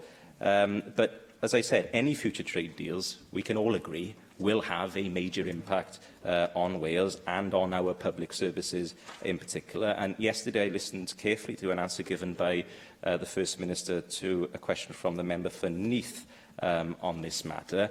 And frankly, I've got to say, it's not good enough, I think, from our First Minister to be saying that Wales should have a voice in future trade negotiations once we're out of the European Customs Union. We can't simply be consultees on matters that are clearly devolved and within this legislature's jurisdiction. The logical solution, constitutionally, in my opinion, if we're going to be outside the Customs Union in particular, is for the federalisation of trade. So that's a shared competence between the nations and the governments of the UK, overseen by a UK Council of Ministers and accountable to all the parliaments of the UK. And, of course, this is why several federal countries that have their own customs arrangements, that is why they have federalised international trade rather than exclusively reserved it to the centre, because there will be invariably an overlap. And as I mentioned earlier, the complicating factor of the UK government acting as the English government on devolved matters makes even more sense to have a UK Council of Ministers to oversee our shared interests when it comes to future UK trade deals. So anyone can have a voice, and I'd ask the Welsh Government to drop that as their demand, because, frankly, that is pathetic. I hope the Government will reconsider the ambiguity in this area, because it'll be crucial in ensuring that our public services here are protected in a way that is democratically expressed by people at the ballot box, and rather than in the interests of international profiteering. Thank you very much. Hannah Blythen. Thank you, Deputy Presiding Officer. I'd like to just briefly contribute to this Plaid Cymru debate today as a member who serves a constituency where travelling across the border for specific specialist services is a standard occurrence, whether that be heading to Clatterbridge or Christie's for specialist oncology treatment, Alder Hay Children's Hospital in Liverpool, or even the well-established link between Bexley Cadwallader UHB and Stoke-on-Trent Hospital for major trauma treatment.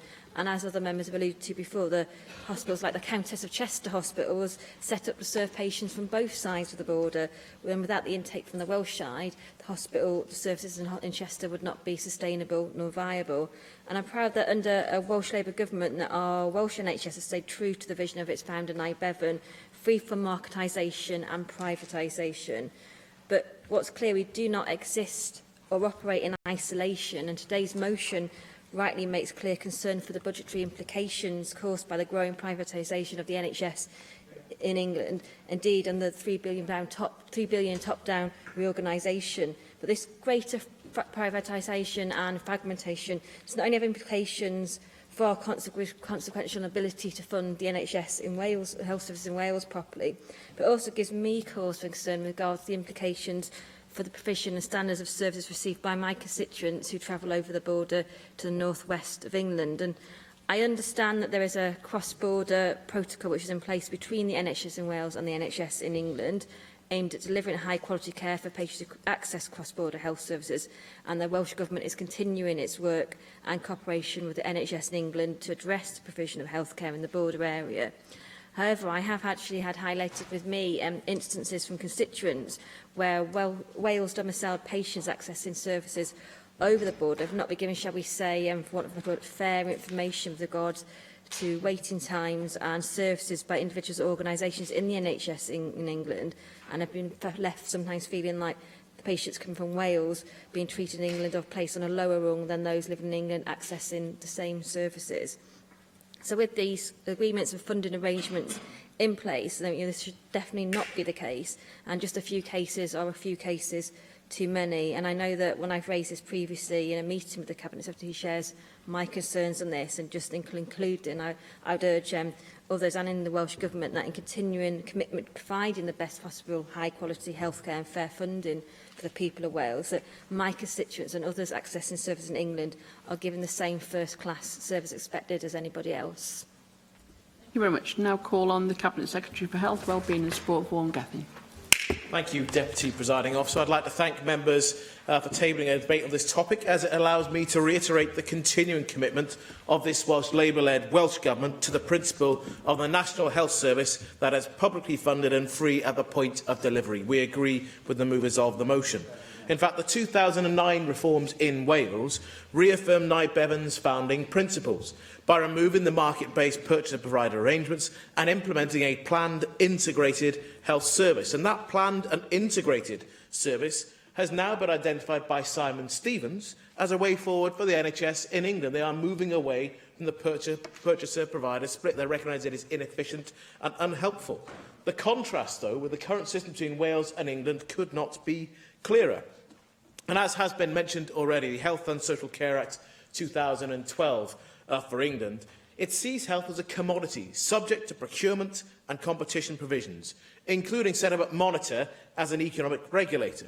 And in doing so, the UK government of the day made an active choice to open the market on the provision of healthcare to any willing provider, including private healthcare providers. And the figures quoted by Angela Burns on public spend, or the private spend here in Wales, equate to less than 1% of the NHS budget on both the contract services, but we do not parcel those services off. But you see that in wholesale transfers within the English system. From non-emergency ambulance services to sexual health services in England, these are being passed out wholesale to private providers. That has not and that will not happen here in Wales. It is undeniable that the 2012 Act has led to increasing privatisation in England. Department of Health accounts for 2015-16 showed that the private sector delivered over £8.7 billion of NHS services, or over 7.5% of the NHS budget in England. And that creeping privatisation does have significant consequences, including increased legal and transaction costs within the English system with private companies, but also NHS providers taking court action if they lose out on a procurement exercise for contracting services. And also the points that Rena Yodworth, Julie Morgan and others, Jenny Rathbone and others have made about the impact on the budget here in Wales as well. And we should be concerned about a more insurance-based system too. It does involve upfront payments for basic care. For example, in Ireland, if you want to see a general practitioner, you can expect to pay upwards of €50 just to have the consultation. And then there's a real fee to pay for the medication as well. It changes the way people behave and their access to high-quality medication. It changes the trust in those people as well. I think that if we are going to see political will maintained to actually reiterate the truth that a publicly funded national health service is good value for money and sustainable, if there is a political will to invest in our public services. And that does require a significant change in approach from the United Kingdom government. But despite the undeniable privatisation in England, the Welsh Government continues to take a pragmatic approach to cross-border flows, as outlined by a number of speakers in this debate, including Hannah Blything just before me. We will continue to focus on providing the best care for all of those who need it. And of course, our approach to collaboration between Welsh and English health services focuses on the needs of our respective populations. A slight disagreement with the good Dr Lloyd, but I understand there is more than 20,800 English residents registered with a Welsh GP, but well over 14,000 Welsh residents registered with an English GP. The reality of cross-border flows, and of course we see those in specialist healthcare between Wales and England and from England to Wales. Hannah Blythen outlined those flows from her constituents into North West England. But of course, as Di Lord mentioned, Morrison Hospital, the Burns unit, is a specialist centre not just for Wales but also the southwest of England.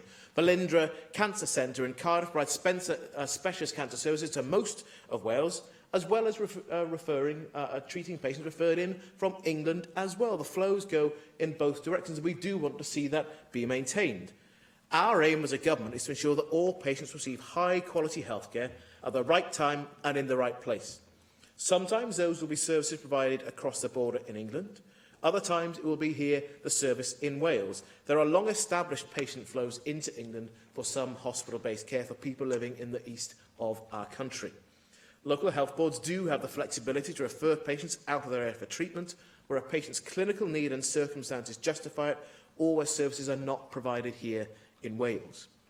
Now, turning to the point made in the motion about the European Union, we recognise that a majority of the people of Wales voted to leave. We've been clear that that democratic decision will be respected. However, we do not believe that the people of Wales voted to be worse off, to see harm done to our economy or to our public services. So we're determined to secure a positive future for Wales in a post-Brexit world, and we've been clear that our priority for the future relationship with the European Union is full and unfettered access to the single market. We set out a broader position in detail in the joint white paper with Plaid Cymru. The Welsh Government will continue to... And I know he's repeating the line on the single market, but specifically in my contribution I asked about customs arrangements, and the UK Government signalled intention at least to partially withdraw from the European Customs Union. Therefore, with that in mind, what, as a Cabinet Secretary in the Welsh Government, what is your view of future arrangements for trade deals? Do you want your government to have a full voice that is meaningful at a UK level in future trade deals in order to protect public services, or do you simply want to be a consultee in that process?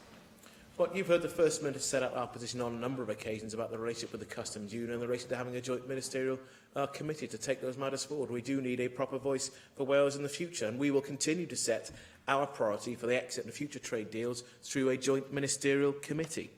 We've also been clear that under the devolution settlement, any powers in devolved fields currently held at the European Union level must be exercised at devolved level unless there is clear and unequivocally an agreed reason for them to be exercised by the UK Government. Those powers must come to this place first without flowing through the UK Government. Any other position simply will not be acceptable. And turning to some of the comments made, just in clarifying some of the misunderstanding about what happens within the health service here in Wales, and the comments made by the UKIP spokesperson, because I think that the reference to private involvement in the National Health Service gets us a significant distance away from privatisation that we do understand. And it's not difficult to understand the distinction and the difference. Neither I nor the movers of this motion say that we should try and remove those people in the private sector who developed medical goods, medical equipment, medical devices, or all the other forms of treatment and improvement that we see our National Health Service taking advantage of. That is a significant distance from the reality of privatisation. Of course, the current UK leader of what is left of UKIP has on many occasions in the past stated his belief that the National Health Service is a barrier and impediment to competition, and he was to see it downgraded and removed. We do not support the Conservative amendment, which is a fairly obvious attempt to remove reference to Tory privatisation in England. This Welsh Government is committed to a high-quality national health service in public hands, and I am proud to say that we will continue to stand up for Wales, and we will continue to stand up for the National Health Service. Thank you very much. And I call on Free Napiareth to reply to the debate. Thank you very much, Deputy Presiding Officer, and thank you to everyone who's contributed today. The purpose of this debate and the purpose of the motion is clear, very simply, I believe. I think that the Conservatives are eager to transfer more powers and funding for the health service to the private sector. The evidence shows that, and the figures, the 8% of the budget going to the private sector was accepted the third sector. But even if the Conservatives can't influence directly the policy on the NHS in Wales, the decisions within terms of expenditure by their party in London do have a direct impact on us, and I hope that we have been able to explain that today. On top of that, of course, and while I welcome the support of Labour to this motion, the failings of the Labour Welsh Government to maintain services of the standard that the staff of the NHS in Wales and patients deserve do push more people towards the private sector. We had a speech from Angela Byrne saying that Plaid Cymru shouldn't be narrow-minded and opposed cross-border services. Now, I'm not entirely sure where she got that from. I certainly didn't mention that. The motion before me here doesn't mention that, and indeed Dr Di Lloyd, in his speech, emphasised how good cross-border services are working in both directions. I'll give you an opportunity if you want to explain exactly why you went along that path, but otherwise I will continue. She talked about excellent services in Southampton. Now, I would drive my child to the moon for the best service, and I would take it as a personal insult if you would suggest that I would prefer no service rather than a service out with Wales. You're the one who's talking nonsense by suggesting such a thing for the patients of Wales. But, and I very much hope that the Conservatives would agree with me on this, the underperformance of the NHS here, nor any privatisation agenda should undermine the services that we should be able to expect to receive and to be provided in Wales. And in looking at your list, in your amendment of services that you believe that we should recognise as being in England, do you genuinely believe that we should sit back and accept that children with mental health issues can't be treated close to home? In mental health awareness, the member says, no, she didn't say that. Well, I'll read from your motion that the Assembly should acknowledge the dependency Welsh patients have on specialist services in England, including mental health services for children. If you believe that we should sit back and accept that during Mental Health Awareness Week, then shame on you. I'm afraid that the threat of posed by the Conservatives is clear. Support the motion. Thank you very much. The proposal is to agree the motion without amendment. Does any member object? Therefore, we will defer voting under this item until voting time. The next item on our agenda this afternoon is the Welsh Conservative debate, borrowing and the economy. And I call on Andrew Davies to move the motion. Thank you, Deputy Presiding Officer, and I formally move the motion on the order paper in the name of Paul Davies that focuses on strong and stable leadership that this country needs to continue its economic prosperity, regrets the First Minister's public endorsement around borrowing on the nation's credit card, an additional £500 billion that will endanger the future of the Welsh economy, and recognises that policies, when put forward, need to be fully costed to ensure that Wales and the UK's economic progress is not put at risk and the coalition of chaos does not return, to make sure that the economic long-term implications are devastating for communities across the whole length and breadth of this country. I'll deal with, well, if I can deal with the amendments first, Mike, and I'll gladly take the. I was just merely reading what was on the order paper at that stage, to be honest. With a few soundbites. The amendments we will not be accepting, as is not surprising. The government's delete all amendment really does call into question who wrote that amendment, to be honest with you, because obviously a lot of the issues there don't bear any scrutiny at all, and ultimately when you look at the fiscal framework and other measures that the UK government has put in place over the first 7 years since 2010, that has led to record rates of employment here in Wales, record rates of inward investment, and of course a continuing contribution to making sure that Wales's place within the United Kingdom is safe and secure, really does make sure that people should vote Conservative at the ballot box on June the 8th. Amendment 2 from the Welsh Nationalists calls for and asks people to recognise that Wales needs to be defended from the prospect of a reckless Conservative UK government. I have to say the only thing that would be reckless would be making sure that Wales became independent, and the devastating consequences that would have for our Welsh NHS. It was a rich irony to listen to Plaid Cymru talking about a publicly funded, publicly owned NHS, when in fact the most devastating consequence for the Welsh NHS would be for Wales to become independent and economically not be able to deliver, for the people people of Wales. I'll gladly take the intervention from Mike. Coalition of chaos. Do you mean the coalition you had with the Liberal Democrats between 2010 or 2015, or the coalition you tried to have with Plaid Cymru and UKIP after the last election?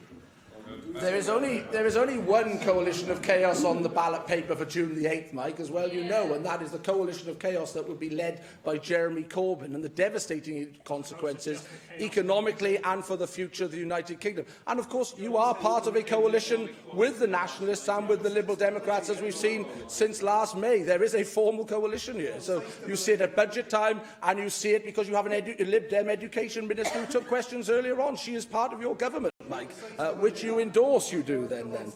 But looking at what is required as we go forward, the dominating theme through the next Parliament, undoubtedly, and for this Assembly, will be to deliver on the Brexit referendum result on June the 23rd last year. And that is why strong and stable leadership is required. I'm on for a digestive biscuit at this rate, is required to make sure that we continue with the long-term economic growth that underpins investment in our great public services, that underpins the abilities for people to take home a decent take-home wage, and underpins the ability for entrepreneurs to start up new businesses, whether that be here in Wales or indeed other parts of the United Kingdom. And can it really be the case that anyone can have any confidence in the current Labour leadership when it comes to security, when it comes to negotiating the Brexit negotiations, where yesterday, for example, the leader of the Labour Party was asked 6 times about his thoughts on Brexit and was unable at any time to give a convincing answer? And this coming from a party that has spent the last 18 months in 2 leadership debates ripping itself apart and ultimately now stands before the electorate to say, trust us, we will deliver. And when we look at what the Welsh Government have delivered here, when you look at the NHS, the only part of the United Kingdom that has a government in the last session that delivered real-term cuts to the NHS, a conscious political decision, I might add, that was taken at that time. The government put much credibility on the line when it came to reorganising local government and had to backpedal on reorganisation of local government. On education, when we look at the education figures that have come out, not from the Conservatives, not from other political parties here, but on the international rankings in PISA, a devastating indictment of failed education policies here in Wales that have blighted the life chances of successive generations of young people going through our education system here in Wales. And they are seriously asking for us to trust them with the leadership of the United Kingdom. That is why it is vital that people understand the consequences when they cast their vote on June the 8th, to make sure that their communities, themselves and this country's security and long-term future is protected by a strong Conservative mandate here in Wales, but in other parts of the United Kingdom as well. And I do find it remarkable that the First Minister spent his time on the Politics show endorsing, maxing out the UK's credit card to the tune of an additional £500 billion worth of borrowing. In other words, the cost of chaos so far, At the moment, the Labour Party stand before the electorate here in the United Kingdom with £45 billion worth of uncosted commitments. £45 billion worth of uncosted commitments. That is absolutely unbelievable. And the First Minister is endorsing that economic policy to actually put not just this generation's futures on the line, but future generations' futures on the line. Because this generation won't just be paying for that, it'll be generation after generation which will have to pick up the pieces of the bankrupting of this country. What we have seen over the first and second term of the Conservatives in government in Westminster, as I have said before, is worth repeating. Record employment rates, gone up from 28 million people employed in the United Kingdom to 31.8 million people as we sit here today. Record rates of investment in the economy, record rates of investment in business startups, record rates of apprenticeships, and all that will be put at risk by the coalition of chaos that Jeremy Corbyn will lead, propped up by the Liberal Democrats and by the Nationalists, both from Scotland and here in Wales. And that is why we need the strong and stable leadership of Theresa May of Theresa May making sure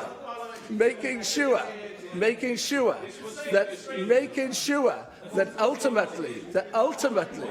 ultimately people's futures are not taken are put at risk because of the cavalier attitude, not just of Labour in London, but Labour here in the Assembly. And above all, what is required from governments in the future is that there is a fully costed programme of delivery and a fully costed programme when it comes to infrastructure and investment in our public services. Building false hopes, which is what the Labour Party and the Nationalists engaging at the moment, is something that the public will not forgive. And it is something that, as I said, the cost of chaos so far clearly indicates that there's a £45 billion black hole. And if the Cabinet Secretary on Health wants to speak, I'll gladly take the intervention from him, because he's chundering away there. But he knows that when it comes to it, the stats in the Welsh NHS, where 1 in 7 people are on a waiting list here in Wales. When A&E times, well, I'll give the floor. Do you want to take an intervention? I'll give the floor. See, he will not defend the position. 1 in 7 people are on a waiting list, and people are waiting longer and longer for treatment here in Wales. And so, as I've said, the clear choice before the people of Wales and before the people of the United Kingdom is for the strong and stable leadership that people need to vote for, on June the 8th against the coalition of chaos that the Labour Party, the Nationalists and the Liberals will bring forward, that will not deliver the Brexit negotiations, that this country needs to stand up to the other 27 member states that will do us down, that will not deliver the economic prosperity, that this country and its communities require, that will not deliver the security of our public services, and above all, will not deliver the bright future that we know exists for this country. I'll gladly take the intervention. You just said it. Are you publicly saying, and before you go into negotiations, that the EU 27 are intending to take us down? Because that's what you just said.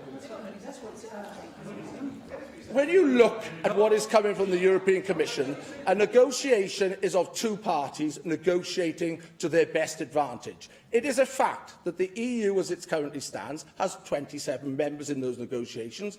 We are on the other side of that table. They are, of course, going to galvanise around a negotiating position.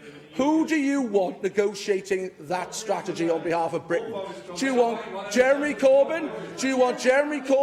Or do you want Theresa May?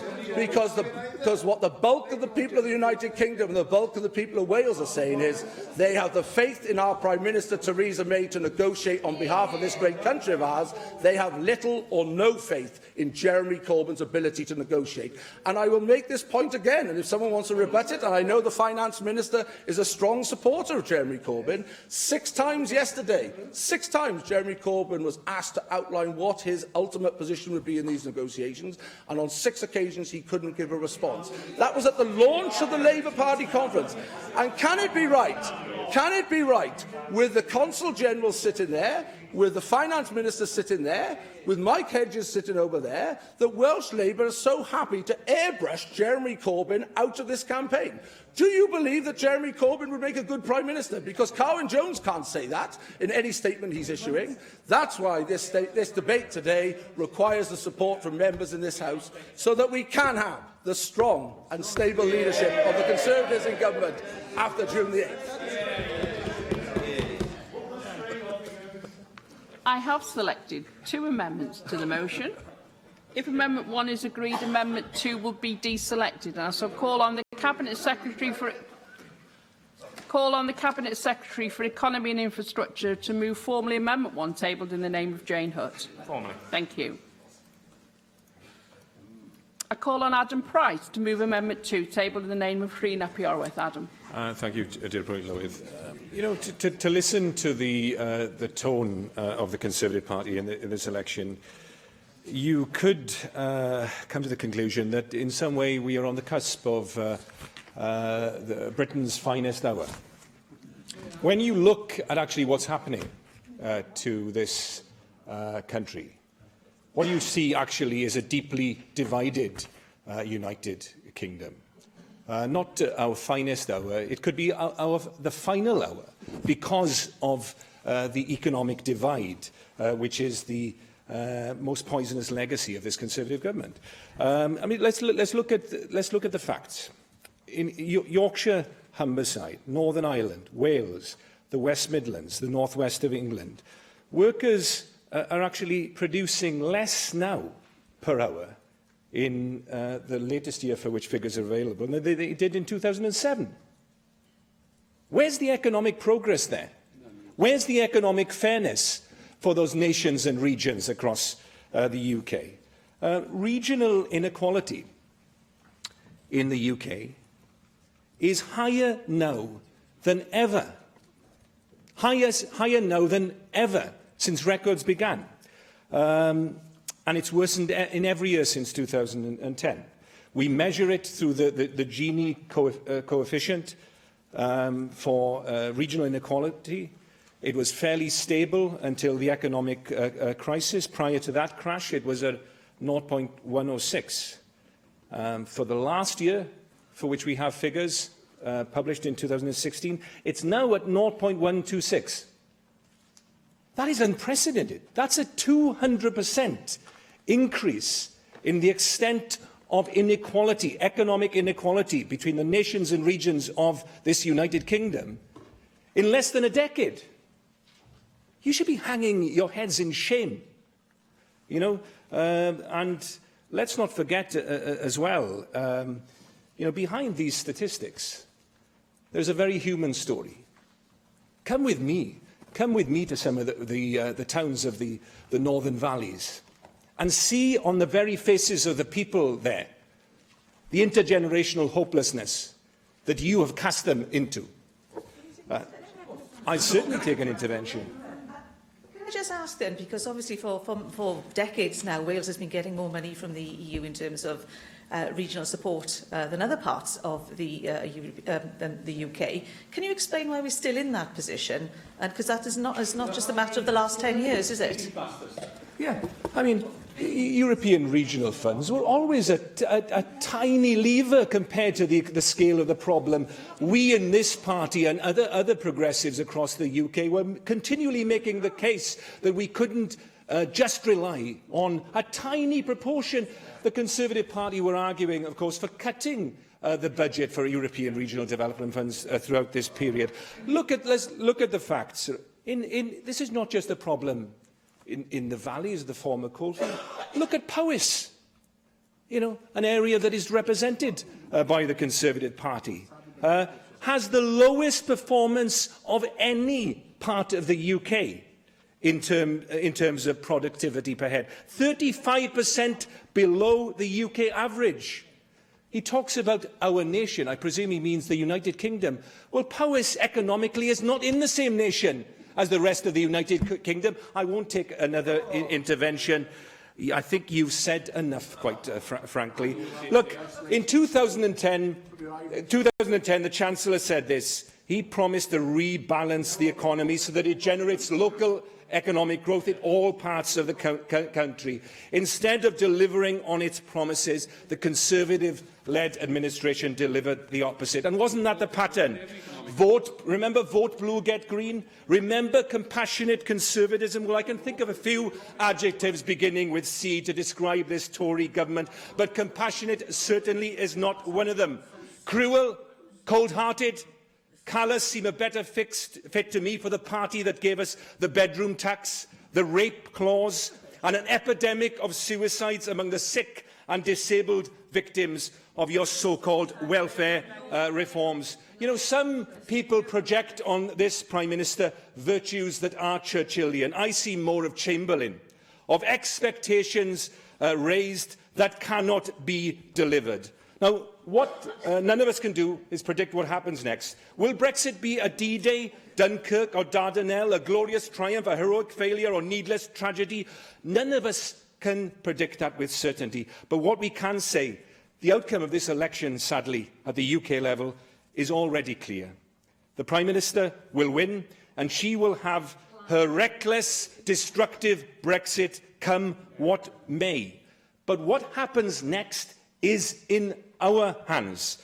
The battle for Britain may already be over. It's the battle for Wales that is about to begin. A weak and divided Labour Party cannot defend Wales. We have to look to ourselves as a nation. We are our own best hope. Thank you very much. Mark Isherwood. Yeah, well, on leaving UK government in 2010, Labour bequeathed an economy on the brink of collapse with the highest budget deficit in Europe, excepting only Ireland. But Conservatives delivered the fastest growing G7 economy in 2016. In contrast, those countries which rejected austerity got it in full measure. In championing Keynesian economics as an alternative, Labour fails to acknowledge, and Plaid Cymru, that although Keynes advocated deficit spending when an economy is suffering, he also advocated cutting back on government outlay in the boom times. But Gordon Brown broke the economic cycle by pretending there was an end to boom and bust. As any debtor knows, you can't start reducing debt until expenditure falls below income. If the Treasury had pursued faster deficit reduction, cuts would have been higher. In the real financial world, borrowers borrow, but lenders set the terms. If the Treasury had followed lower deficit reduction, higher cuts would have been imposed. Labour members here sneered when I warned 13 years ago that Gordon Brown's borrowing would lead to a day of reckoning. They sneered when I said 12 years ago that the IMF had warned that the UK banking system was more exposed to subprime debt than anywhere else in the world. They sneered when I said that the National Audit Office warned Mr Brown's Treasury 3 years before Northern Rock nearly went bust that it needed to set up emergency plans to handle a banking crisis, but Labour did nothing about it.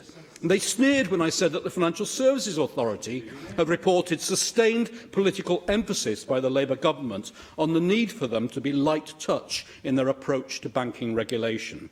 No doubt they will sneer now when I say that in endorsing Jeremy Corbyn's plan to borrow an extra £500 billion, Corbyn-Jones is failing to tell the people of Wales that bigger cuts will be the consequence.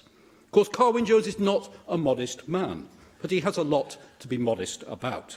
He keeps stating that Wales has the lowest unemployment in the UK, but the latest published figures show unemployment in Wales above England, Scotland and UK levels.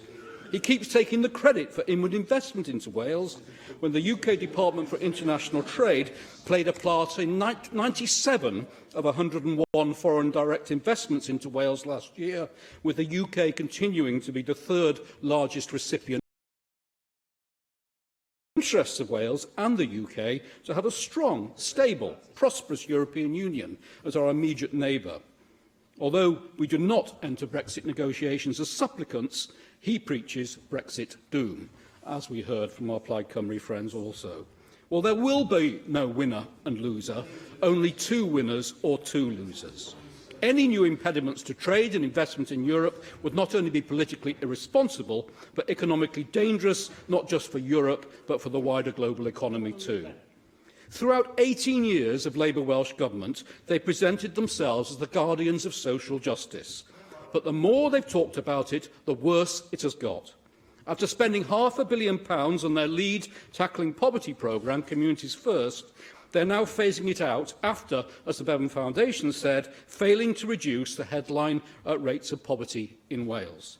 Labour has given Wales the highest percentage of employees not on permanent contracts, the highest levels of underemployment across the 12 UK nations and regions, the lowest prosperity levels per head in the UK, the highest percentage of employees not on permanent contract, I've said again, rates of low pay, poverty, child poverty and children living in long-term workers' households above UK levels, an increased percentage of children living in workers' households in Wales' most deprived communities, and a housing supply crisis with the lowest proportional level of housing expenditure of any of the 4 UK countries from 1999, and therefore the biggest cuts in new social and affordable housing since 1999.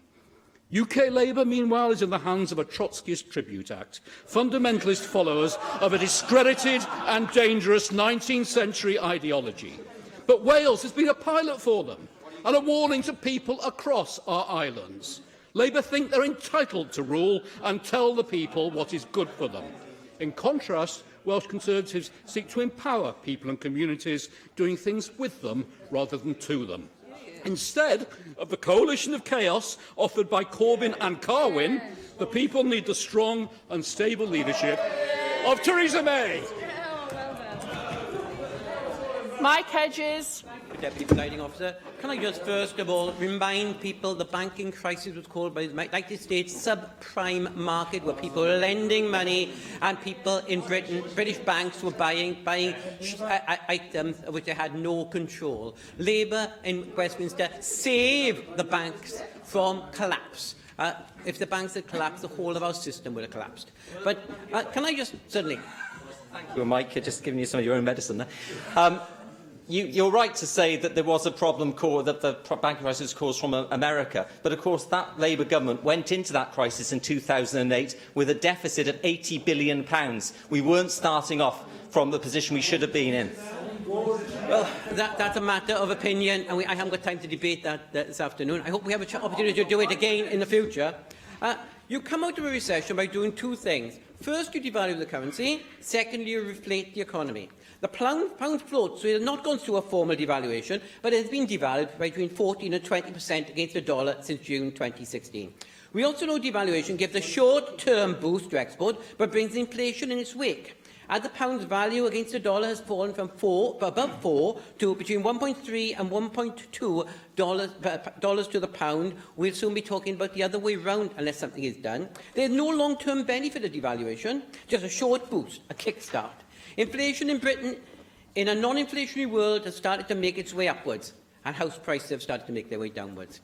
We've had the boom, now we're waiting for the bust. £500 billion on capital projects will help reflate the economy.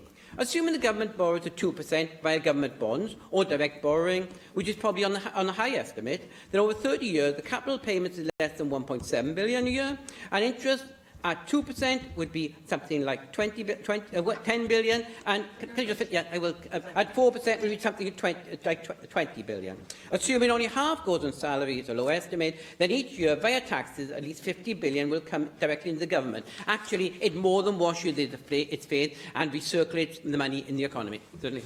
I'd be grateful if you could, because we've obviously researched this, that you could name one financier, one person who understands public debt, who would back this policy of putting another £500 billion on the credit card of the United Kingdom. And I hear what the Cabinet Secretary is saying, the IMF do not support that policy. The OECD do, and as do several other economists, including some major American economists. I will write to you and give you the names. I haven't got them with me at the moment. I didn't expect to have an answer. Paul Krugman, I've had mentioned to me, but there were several of them in America who believe that. You borrow for equipment and buildings. We're not borrowing for wages, borrowing for capital expenditure. We can look to American and British history. Herbert Hoover was the American president at a time of recession. He turned it into a depression. Hoover pursued many policies in an attempt to pull the country out of depression. What he didn't do is reflate. Hoover supported new public works, but not enough of them. So now Britain had the government to the right of Herbert Hoover. How did America come out of it? By electing Franklin Delano Roosevelt. Not a communist, Trotskyist, or even a man who would be considered on the left in world terms at the time. And today he probably would, because the world's moved very much to the right. And he reflated the economy. Tennessee Valley Project being one example. The Tories needed a Second World War to reflate the British economy by substantial government borrowing to pay for the Second World War. The borrowing they refused in the pre-Second World War period, which would have reflated the economy, had to be paid for during the war. But I'm sure the Conservatives looked to the 1930s, a period of uninterrupted Tory rule. Labour, and I'm sure Plaid Cymru, look upon it as a period of poverty and desperation for many living in Wales. I have not time to explain how the Marshall Plan helped rebuild the economy of Western Europe, turning to strong and stable government. I think the man who talks most about strong and stable government is President Erdogan, President of Turkey. He's all about strong and stable government. Some think that his strong and stable is not particularly what type of government we would like. What we have is a Tory Prime Minister who is strong with the weak and weak with the strong. Theresa May is the least suited person to be Prime Minister since Neville Chamberlain, and that worked out well, didn't it? What we want is leadership for the whole country, not just the rich and powerful. A willingness to debate, not running away from leaders' debates. A willingness to explain, not to sloganise. The best leaders have always listened. The best leaders always will. Finally, on the economy, I'm not sure which is the saddest. Those on the Conservative benches who know the economy needs deflating but will vote for this motion, or those who don't. Thank you. Mohammed Ashgar. Thank you, Deputy Presiding Officer. This debate this afternoon provides an opportunity to highlight that the transformation that has taken place in the United Kingdom economy thanks to the policies of Conservative government. Labour wasted 13 years in power, left behind a dismal economic legacy. And I think our Adam Price must remember very well what he just shouted very clearly and loudly, telling all this chamber the doom and gloom which is happening now. Britain had suffered the deepest recession since the war by that government and Labour in London, not by our party. The country was borrowing £150 billion a year at that time. Unemployment had increased by nearly 500,000. Labour's legacy was one of debt, decline and despair. That was their legacy when we came in power in London. Thanks to decision the Conservative government has taken, the fundamentals of British economies are strong. Last year, our economy grew faster than all other advanced economies except Germany in the world. The Office of Budget Responsibility upgraded its forecast of UK growth for 2017 to 2%, from 1.24% since last November. That's a great achievement. Employment is the record high. It is up by 2.8 million since Labour were in power. That's 2.8 million people with the security of bringing home a regular pay packet to look after their children and family. That is economy growth. We have cut the deficit of almost 2/3. That is not me. It's the World Economic Forecast and figures, what we receive. Don't shake your hand. This is true. In cash terms, the deficit is down from £150 billion when we came to office to just over £51 billion today. A survey in April showed that activity in UK manufacturing sector grew at its fastest pace for the last 3 years. The survey also found that new orders are being received at the fastest rate since January 2014. The services sector accounts for about three-fourths of the UK economy. Activity in this sector grew at a faster rate than expected in March this year. Exports are increasing and the trade gap is narrowing. That is what economy is growing with the policy of London. Wait a minute. Britain's decision to leave the European Union has not deterred foreign investment as companies wish to take advantage in our strong and stable economy. Come on, Adam. Adam Price. But does he accept his own government's figures that I quoted, that actually output per worker in Wales, many parts of the UK, is actually still now, the latest figures, lower than in 2007 when he was elected as a Plaid Cymru AM? Adam, what I'm saying, this actually don't mix orange with our economy in Wales. Actually, we have been given different funding. What a Barnett formula. Our government is here to answer. Most of our economy is controlled by us here also. You should not blame London. Your education, transport, health, you name anything, 20 devolved areas, none of them have reached to the level which you are quoting the other part of the United Kingdom. They have achieved better than us. And it is not you and them, not us, who have actually controlled our economy since 1999. Qatar is a small country. Now they are spending £5 billion in next 3 years in this part of the world. Why? Because they can see the economic growth coming. Google has announced it will invest £1 billion and new headquarters in London, which could create 3,000 new jobs by 2020. Toyota, Jaguar, Land Rover, McLaren all have announced plans for major investment in manufacturing plant in the United Kingdom. Seize the opportunity here, Adam. As we all leave the European Union, Britain remain open for business to whole world. We all are the same. We are the same outward-looking, globally minded, flexible and dynamic country we have always been, and we are always here to make sure that the world comes and trade with us and we trade with them. Europe is not the only part. At this point, I have to mention Jeremy Corbyn. Something the First Minister failed. First Minister failed to do at his campaign launch on Monday. We cannot allow. We cannot. Up, please. Are you winding up, please? To put our economy at risk. Thank you. Neil Hamilton.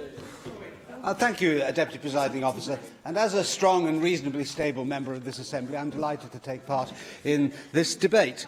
It was fair enough for the Leader of the Welsh Conservatives to focus upon the Labour Party's proposal to increase borrowing by 500 billion. Of course, the Shadow Chancellor is an avowed Marxist, but I think this policy owes more to Groucho than to Karl. Remember, Groucho Marx said politics is the art of looking for trouble, finding it everywhere, diagnosing it incorrectly, and then applying the wrong remedy. And that is exactly what the Labour Party's economic policy amounts to. However, Andrew Davies's point might have had more force if it wasn't for the record of George Osborne as Chancellor of the Exchequer, where he borrowed even more than the 500 billion that Labour now proposes to spend. In fact, he doubled the national debt in the years since 2010, and he borrowed £850 billion. And last year, 2016, the national debt rose by £91.5 billion. That is £250 million a day, and it amounts to £26,000 now for every single person in the United Kingdom. And the interest that we pay on the national debt now amounts to £40 billion a year, which is almost as big as the entire defence budget. And this is what the Labour Party always forgets, of course, is that the national debt has to be financed and eventually it has to be paid back. Yes, I give way to... Thanks, Neil Hamilton, for giving way. And you're quite right to say that the national debt has, of course, increased since 2010. But it's the deficit that was the point. The deficit has been reduced. And the Chancellor, George Osborne, was always honest about the fact that it would take a long time to turn this supertanker around. You can't do it overnight, well, unless you want it to cause massive damage to the economy.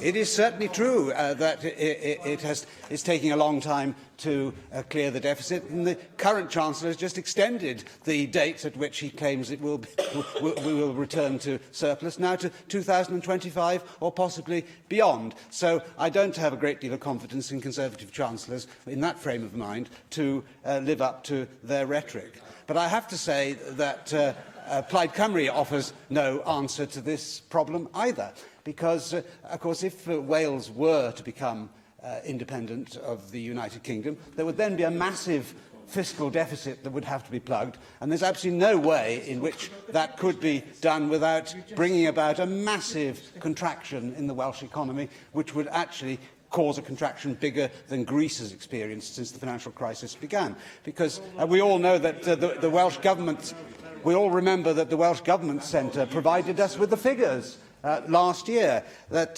there's a £15 billion a year fiscal deficit here. The government spending is £15 billion more than could be raised from taxes within Wales. That amounts to 24% of the Welsh economy. You cannot, in those circumstances, come forward with grandiose plans for spending on capital projects or any other of the good things that we would all like to spend money on if you haven't got the money and you haven't got the means to borrow. And certainly you will never have the means to borrow if you can't produce a credible plan for how you're going to pay it back. I give way to my hedges. Will you not accept that borrowing for capital is entirely different to borrowing for revenue? It's equivalent to having a mortgage to buy a house and borrowing to pay for the food bill. I agree, of course, obviously, that if a capital project is commercially viable, then it is worth undertaking. The trouble with so many government capital projects is that they're not. And we've seen so many fiascos in so many areas that I don't think that that's going to be a very credible policy for spending £500 billion. As a result of leaving the European Union, we shall, of course, acquire many freedoms to increase the efficiency and productivity, which Adam Price was certainly right to mention in this debate, of the Welsh economy as part of a more productive United Kingdom economy. There is, of course, the Brexit dividend of the budget, the deficit of the money that we pay to Brussels, amounting to about £8 billion a year, which will be available either for deficit reduction or to be spent on the National Health Service or whatever. And there are many other improvements in the way that the economy functions which could flow from the freedoms which we will have to devise for ourselves the systems of regulation which apply in this country, which can be tailored to the needs of the United Kingdom and indeed the Welsh economy. UKIP is going into this election campaign, as indeed the Assembly election campaign last May and the general election back in 2015, proposing that we have some significant cuts in public spending in certain areas in order to divert the money elsewhere. We would like to reduce the foreign aid budget by £8 billion in order to divert that into worthwhile projects like the health service at home. We'd like to slash people's electricity bills by £300 a year by getting rid of green taxes that produce the forests of windmills around the country.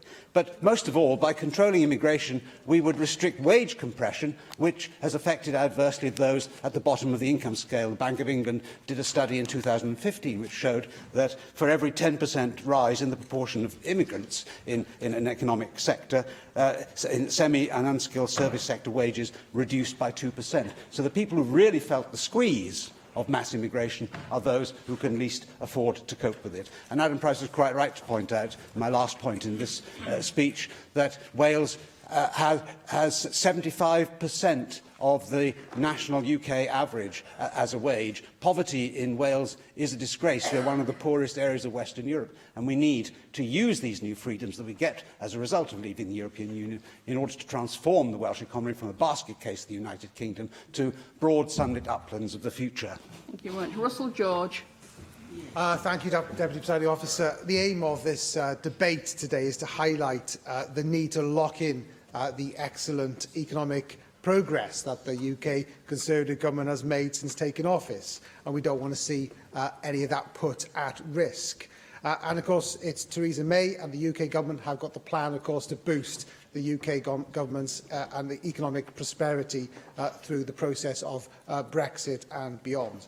But there are issues with the economy here in Wales. We know that weekly earnings are still at the lowest of all four nations. Welsh GVA is still at 71% of the UK average, and the employment rate is lower than in any other part of the UK. And the Welsh Government has little economic credibility, I'd say, left after a series of investment failures, which I don't think has been mentioned today, from Triumph Furniture, Cancoat, Newsquest, Riffo, to name a few. And many would be concerned with the First Minister's recent endorsement of Jeremy Corbyn's economic approach, as has been highlighted in our motion and by the Leader of the Opposition in the opening comments to this debate. Over the past 7 years, the UK Conservative government has the deficit has come down by almost two-thirds. Employment is up by 2.8 million. Growth is at 1.8 million in real terms, second only to Germany. The lowest paid have been taken out of income tax altogether, and there's a new national living wage. The current forecast is that the UK government will grow by 2% this year, and wages are forecast to rise every year up until 2021. And this, and isn't it interesting, of course, when Gordon Brown left office, the UK's infrastructure quality was ranked at 33rd across the world, behind countries like Namibia and Slovenia. Now, thanks to the steps of the UK government, Conservative government has taken, we're ranked at 7th in the world. We are now supportive of major projects in Wales, of course, as we know, like the Cardiff and Swansea City deals, as well as the North Wales deal as well. Yes. Can you confirm that the Conservative manifesto will commit to the tidal lagoon in Swansea Bay? Well,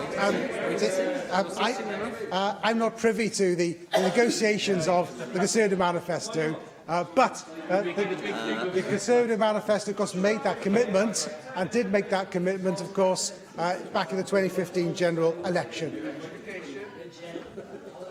In the autumn, the Chancellor announced that he will deliver.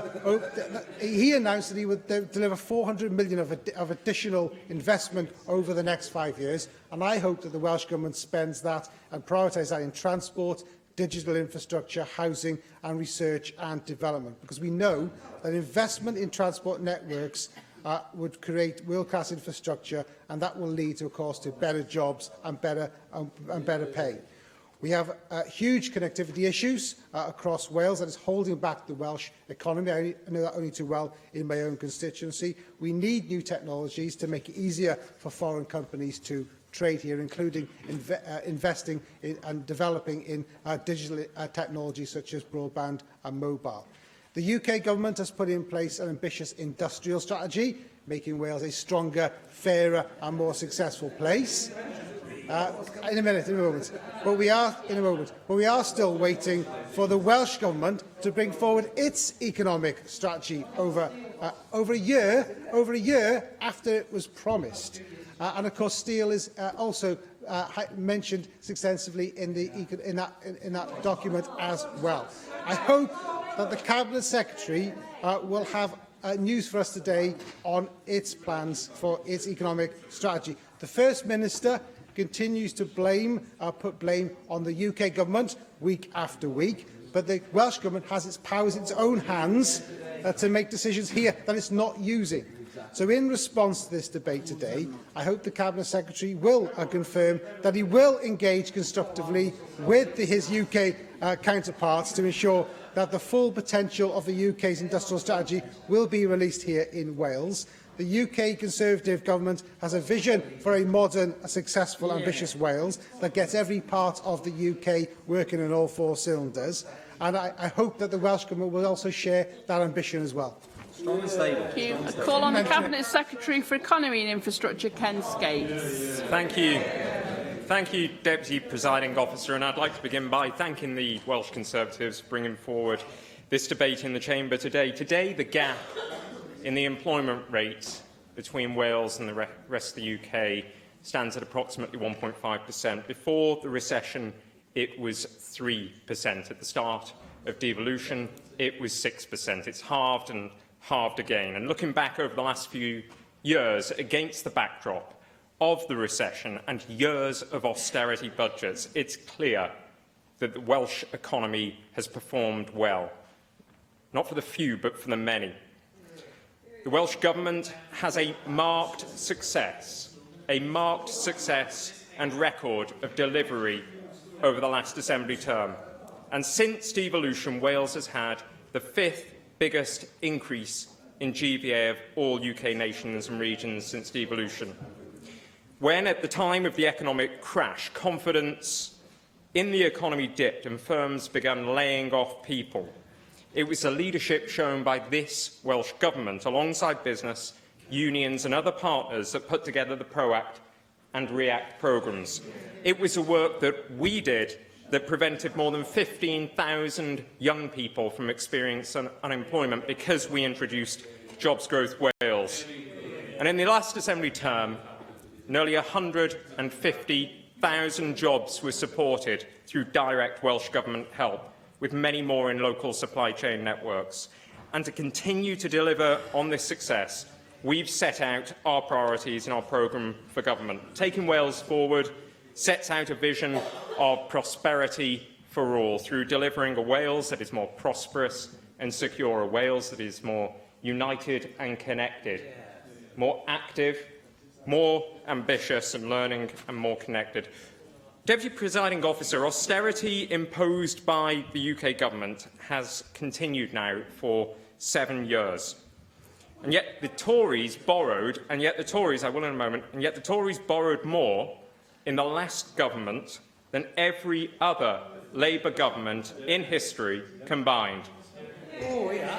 I do find that ironic. One minute you're slating us for austerity, the next minute you're saying we're borrowing too much. You are then. But we heard from the Principal Plaid Cymru speaker of a Wales that doesn't bear any resemblance to the Wales that you were drawing on, Cabinet Secretary. Who's right, you or him? I'd agree with Adam Price about regional inequality across the UK, and that's why we've been clear in outlining an intervention in Wales that will be based on place-based solutions at a regional level, creating strong regional economies to spread the wealth in a genuine way that the UK Tories should look at. And the member calls attention to borrowing too much. The Tory government between 2010 and 2015 had borrowed more than £500 billion. And what did they have to show for it? Well, let's just have a look at what they had to show for it. The bedroom tax. They gave us a bedroom tax, didn't they? And the pasty tax. Remember the pasty tax? They've now messed up taxes for the self-employed. They gave us in the past, of course, the infamous poll tax. You know what they're known as in Clwyd South? Taxastrophe Tories. That's what they are.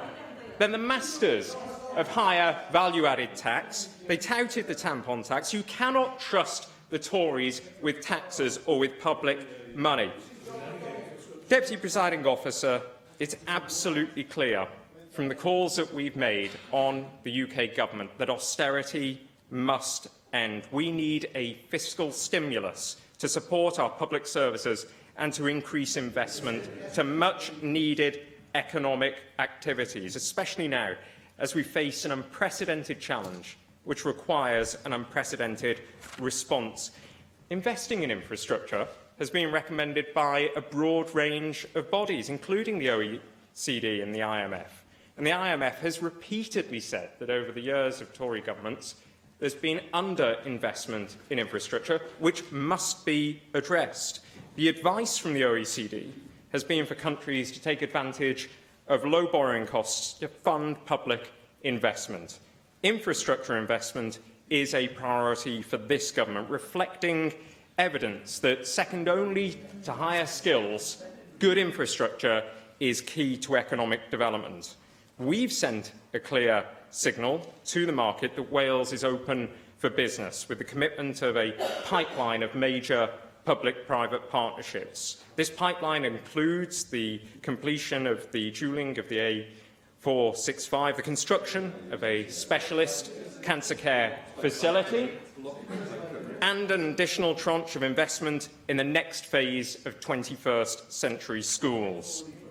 Deputy Presiding Officer, our track record of supporting 150,000 jobs in the last Assembly term, of fighting for a future for the steel industry, of preventing more than 15,000 young people from experiencing unemployment, of securing record inward investment, highlights that this Welsh Government will continue to stand up for Welsh interests. Thank you very much. And I call on Nick Ramsey to reply to the debate. Nick Ramsey. Thank you. Thank you. Well, if you weren't aware that the Welsh Conservatives believe in strong and stable leadership before this debate, you are now. And our motion and the contributions made today, certainly from this side of the chamber, have reiterated the need for that UK leadership to continue beyond June the 8th. Now, of course, whilst there is a tangible threat posed to the UK's economy and well-being by Jeremy Corbyn's Labour Party, that doesn't necessarily mean that the Welsh Labour government should be tarred with the same brush. You are probably the most sensible bit of the Labour Party left in the UK. That's not the greatest of compliments, I know, but take it in the spirit that it's meant. And how ironic that it fell to the Cabinet Secretary for Infrastructure, Ken Skates, to mount a defence of Jeremy Corbyn, not probably the most Corbynite member of the front bench, but there we are. The irony wasn't lost on me, Ken. You can imagine our disappointment when the First Minister endorsed the proposal to borrow an extra £500 billion. To ratchet up by £500 billion the borrowing requirement that Britain currently has would be nothing short of outrageous. Mind you, you can see that the UK Labour Party may now feel that they have to adopt such outrageous fiscal policies to fund their growing list of unfunded spending commitments, a spending list that would risk sinking the economy, if implemented, to the coalition of chaos that we have spoken about so many times today. And if that situation happened to the UK economy, thanks to the UK Labour Party, it would be the Welsh Government here that would ultimately suffer, whatever political colour that is, because if you have an uncontrolled fiscal policy, an uncontrolled borrowing requirement going up over the years to come, then you would not have the money to spend ultimately, because the money would not be generated across the UK level to come here to support you. I will. Can you tell me on how many occasions in the last 100 years the UK has been in surplus and has no national debt at all? The debt is an important part, an important fiscal tool, and we have been in debt. But you go back to the 1990s when the deficit was running at around 20 billion, and you look at when the Labour Party left power in 2010, and it's running at well over 150 billion. So clearly it's been on an upward trajectory, and that needs to be controlled. As Plaid Cymru have entered this debate, can I just say, I don't have much time, but I'll just say, Adam Price, you spoke passionately, but you seemed eager to hang all the problems of Wales on the Conservative Party. Well, Adam, it hasn't been the Conservative Party dominating Welsh politics for 100 years. And you know that in your heart of hearts. It wasn't the Conservatives dominating Britain from 1997 to 2010, when so much of this debt was generated in the first place and left us in this position. And it hasn't been my party here, my group here, dominating Welsh politics and dominating this Assembly since the advent of devolution in 1997. It's been the other parties who have been presiding over this. So if you've got problems with the way Wales is looking today, and I understand you have, then don't look over this side of the chamber for the problem. Look here for the solutions, but not the problem, because I know where that lies. Well, the response is quite simple, isn't it? They've been in power in Wales for 100 years. For most of the time in Westminster, you've been in power. You are both responsible for the terrible state that our economy and society is in as a nation. Shame on both of you. And Plaid Cymru was part of that Welsh Government between 1999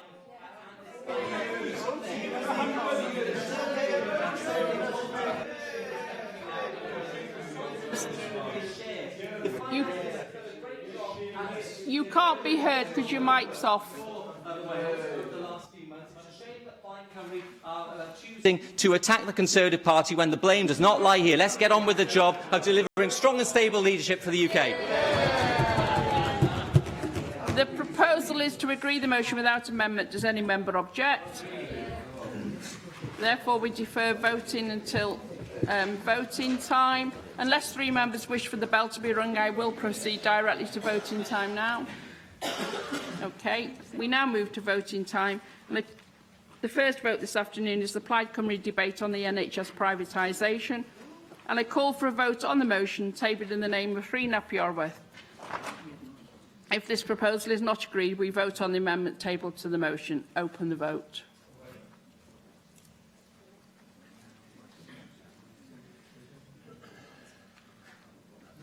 Close the vote. For the motion, 33. 4 abstentions, 11 against. Therefore, the motion is agreed. We now move to the Welsh Conservative debate on borrowing and the economy. I call for a vote on the motion tabled in the name of Paul Davis. Again, if the motion is not agreed, we will vote on the amendments tabled to the motion. Open the vote.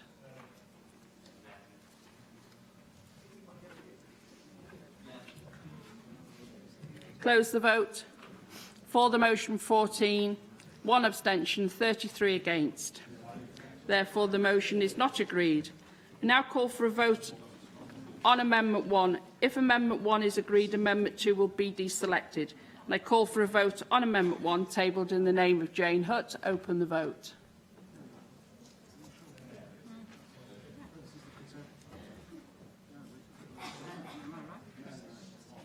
Close the vote.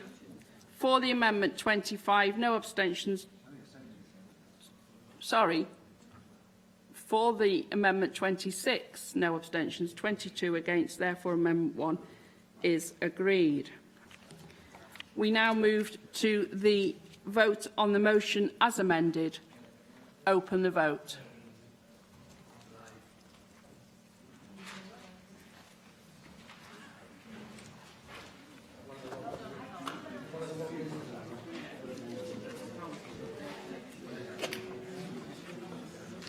Excuse me, the vote hasn't been announced, please. If you want your vote to be carried, no, in your seat, please.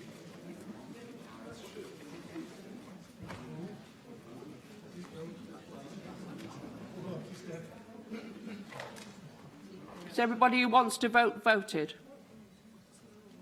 Okay, close the vote. For the motion, 25, no abstentions, 22 against. Therefore, the motion as amended is agreed. We now move to the short debate, and I call on Caroline Jones to introduce the topic that she has chosen.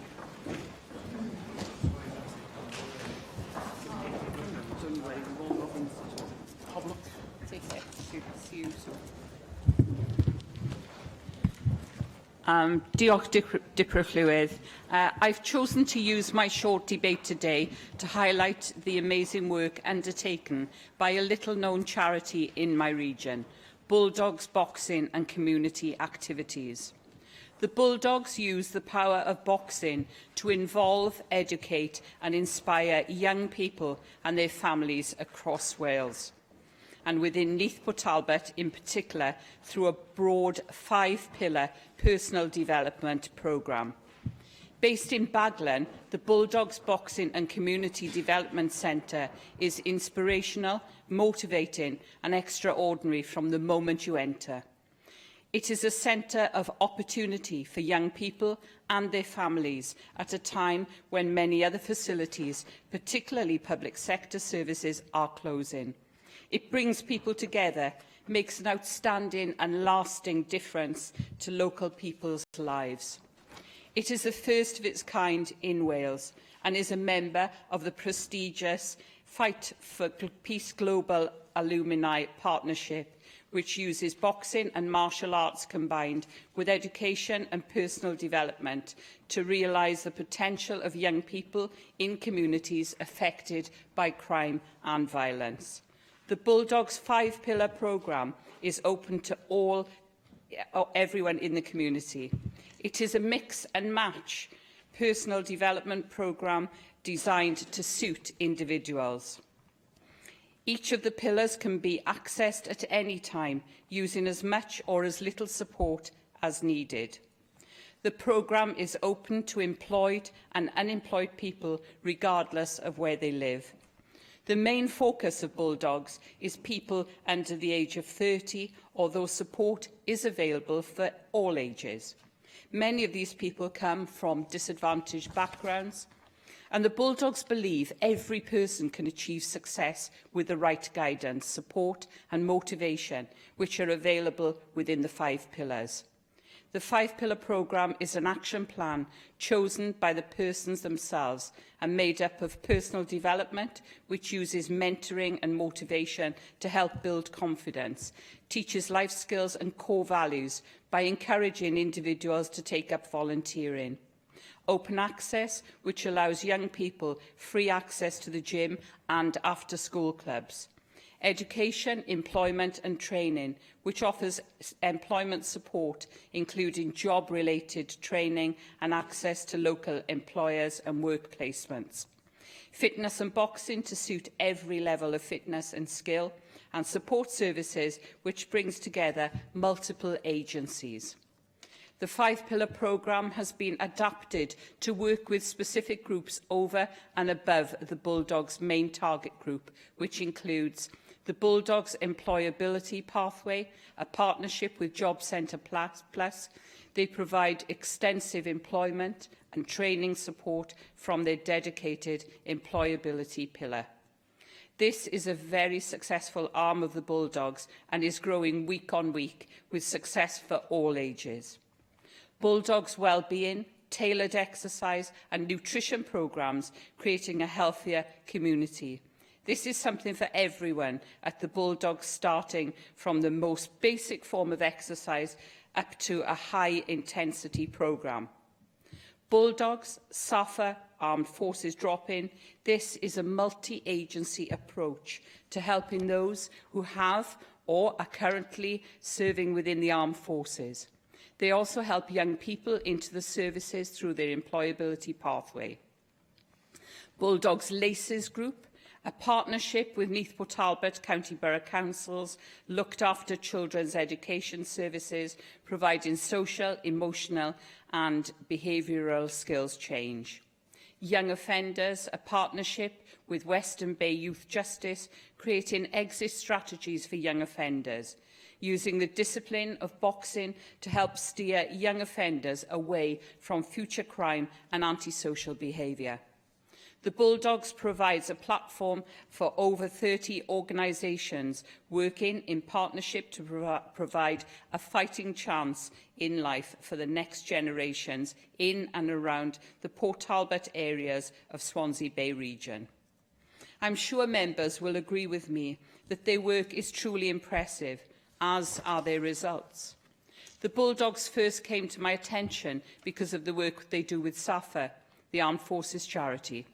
My husband, since leaving the army, has been a huge supporter of SAFA and helps work to assist ex-service personnel adapt to life on Civvy Street. He also works with PTSD sufferers, and through his work we became aware of the Bulldogs Gym. The Bulldogs work with service personnel and others suffering with PTSD, offering a safe and friendly environment for sufferers to talk with one another about their experiences and allowing them to work together to cope with the condition. The Bulldogs work with partner agencies to assist PTSD sufferers. Studies have shown that high-intensity sports such as boxing can help manage their PTSD symptoms, and with the Bulldogs Gym, PTSD sufferers get access to these sports as well as other people suffering from the condition. The Bulldogs also help those who have or are currently serving within the armed forces by offering a drop-in session for the armed forces and veterans. By bringing like-minded people together, the Bulldogs are helping ex-service personnel cope with the transition to civilian life. As an added benefit, veterans at the gym can help young people who are thinking of joining the armed forces. Many of these young people come from disadvantaged backgrounds, and the Bulldogs help them achieve their full potential by providing support, guidance, along with motivation. This approach is used to steer young offenders away from the youth justice system. The discipline that boxing instills is proven to help steer young offenders away from criminal activity and antisocial behaviour. These benefits aside, increasing physical activity amongst young people is the major benefit of the Bulldogs Gym. As I've said several times, it is a matter of national shame that nearly 2/3 of Welsh adults and 1/3 of Welsh children are overweight or obese, and we have to do all that we can to increase physical activity amongst young people and children. The Bulldogs Gym offers free access to the gym and its facilities to young people during the afternoons, as well as running an after-school drop-in club. By offering these facilities, the Bulldogs help to tackle the obesity crisis head-on. In a recent Health, Social Care and Sport Committee consultation, the BMA highlighted the need to increase access to sporting activities, the opportunities to exercise and undertake leisure pursuits. The BMA estimate that the cost of physical inactivity in Wales is around £650 million per year. Facilities such as those provided by the Bulldogs enable the local community to exercise in a safe and supported environment. They do all this with little public sector support, relying mainly on their charitable activities. I am extremely grateful to the Bulldogs for providing this opportunity to my constituents. But as UKIP's Shadow Secretary for Health and Wellbeing, I want to see people in the rest of Wales enjoy similar benefits. I would like to see the Welsh Government work with Bulldogs boxing and community activities to explore how this programme can be replicated across the country. Let's ensure that every young person in Wales has access to the 5-pillar programme. Let's give young offenders from across the nation a pathway out of crime and antisocial behaviour. Let's help all our veterans cope with transition to civilian life. And let's ensure that those living in our towns and cities have access to a bulldogs of their very own. Diolch yn fawr. Thank you. Thank you. Can you just confirm that you've given Gareth Bennett a minute of your time? Yes, you I have. can. Thank Thank you. you. Gareth Bennett. Thank you, Deputy Presiding Officer, and thanks to Caroline for that account of the work of Bulldogs Gym. The work of these kind of community activity groups is a very important part of the fabric of our society, and I'm sure there are such groups in everyone's constituencies and regions. In my region, there's Cardiff Riding School, for instance, located in Pontcanna Fields, surrounded by 35 acres of parkland. The school first opened in 1970 and is owned and operated by Cardiff Council as part of their leisure provision for residents. This allows the school to offer a variety of lessons and courses at affordable prices for children, adults and, importantly, disabled riders. In addition to horse riding skills, disabled riders in particular build on their mobility, control, listening skills, coordination, self-belief and confidence. There are some 40 horses and ponies at the school, of which 9 are horses owned by others, livery horse, some of which are used in lessons, working livery. The service attracts on average 35,000 users per annum. The centre was recently recognised by the Riding for the Disabled Association, who awarded them the first accessibility marked status in Wales. The centre is also approved by the British Horse Society. There are 10 full-time staff at the centre, which is also supported by the Friends of Cardiff Riding School, who organise vital fundraising events and open days. I would like to commend the Riding School for the work that it does in maintaining this crucial service, in particular for disabled riders. Thank you very much. And I call on the Minister for Social Service and Public Health to reply to the debate. Rebecca Evans. Thank you. I'm glad to have this opportunity to reply to the debate, and I do thank Caroline Jones for leading this debate today, and also for telling us about the good work of Bulldogs Boxing and community activities, and also thank you to Gareth Bennett for describing some of the good work done by Cardiff Riding School. The Welsh Government recognises the benefits of ensuring that our communities across the whole of Wales need to become more active, and we want to increase the number of people taking part in sport and physical activity. And we know that this is undoubtedly a fundamental part of creating a healthy and active nation. Sport has the power to reinvigorate community spirit, improve health, build confidence, inspire and teach people new life skills. And it also has the unique ability to transcend common obstacles and bring people together with a common purpose. There are other elements, such as coaching and volunteering, which also play a pivotal role in sport development and can also have a very positive effect on people's lives. Our attitude to sport plays an important part in how we live our lives. We know that physical inactivity can drastically shorten our lifespan, as well as increasing the likelihood of suffering from chronic diseases. To support this, we need to ensure that there are no barriers to engaging in sport and physical activity, and there are some really good examples where working in partnership is having very positive results. Earlier this year, I attended the Disability Sport Wales Awards. Their vision and mission is to transform lives through the power of sport, driven by their commitment to a Wales where, irrespective of ability, every person has the right to a full and lifelong involvement in sport and physical activity. Disability Sport Wales now supports a community programme with nearly 18,000 members and works with schools and clubs holding a series of events supported by volunteers.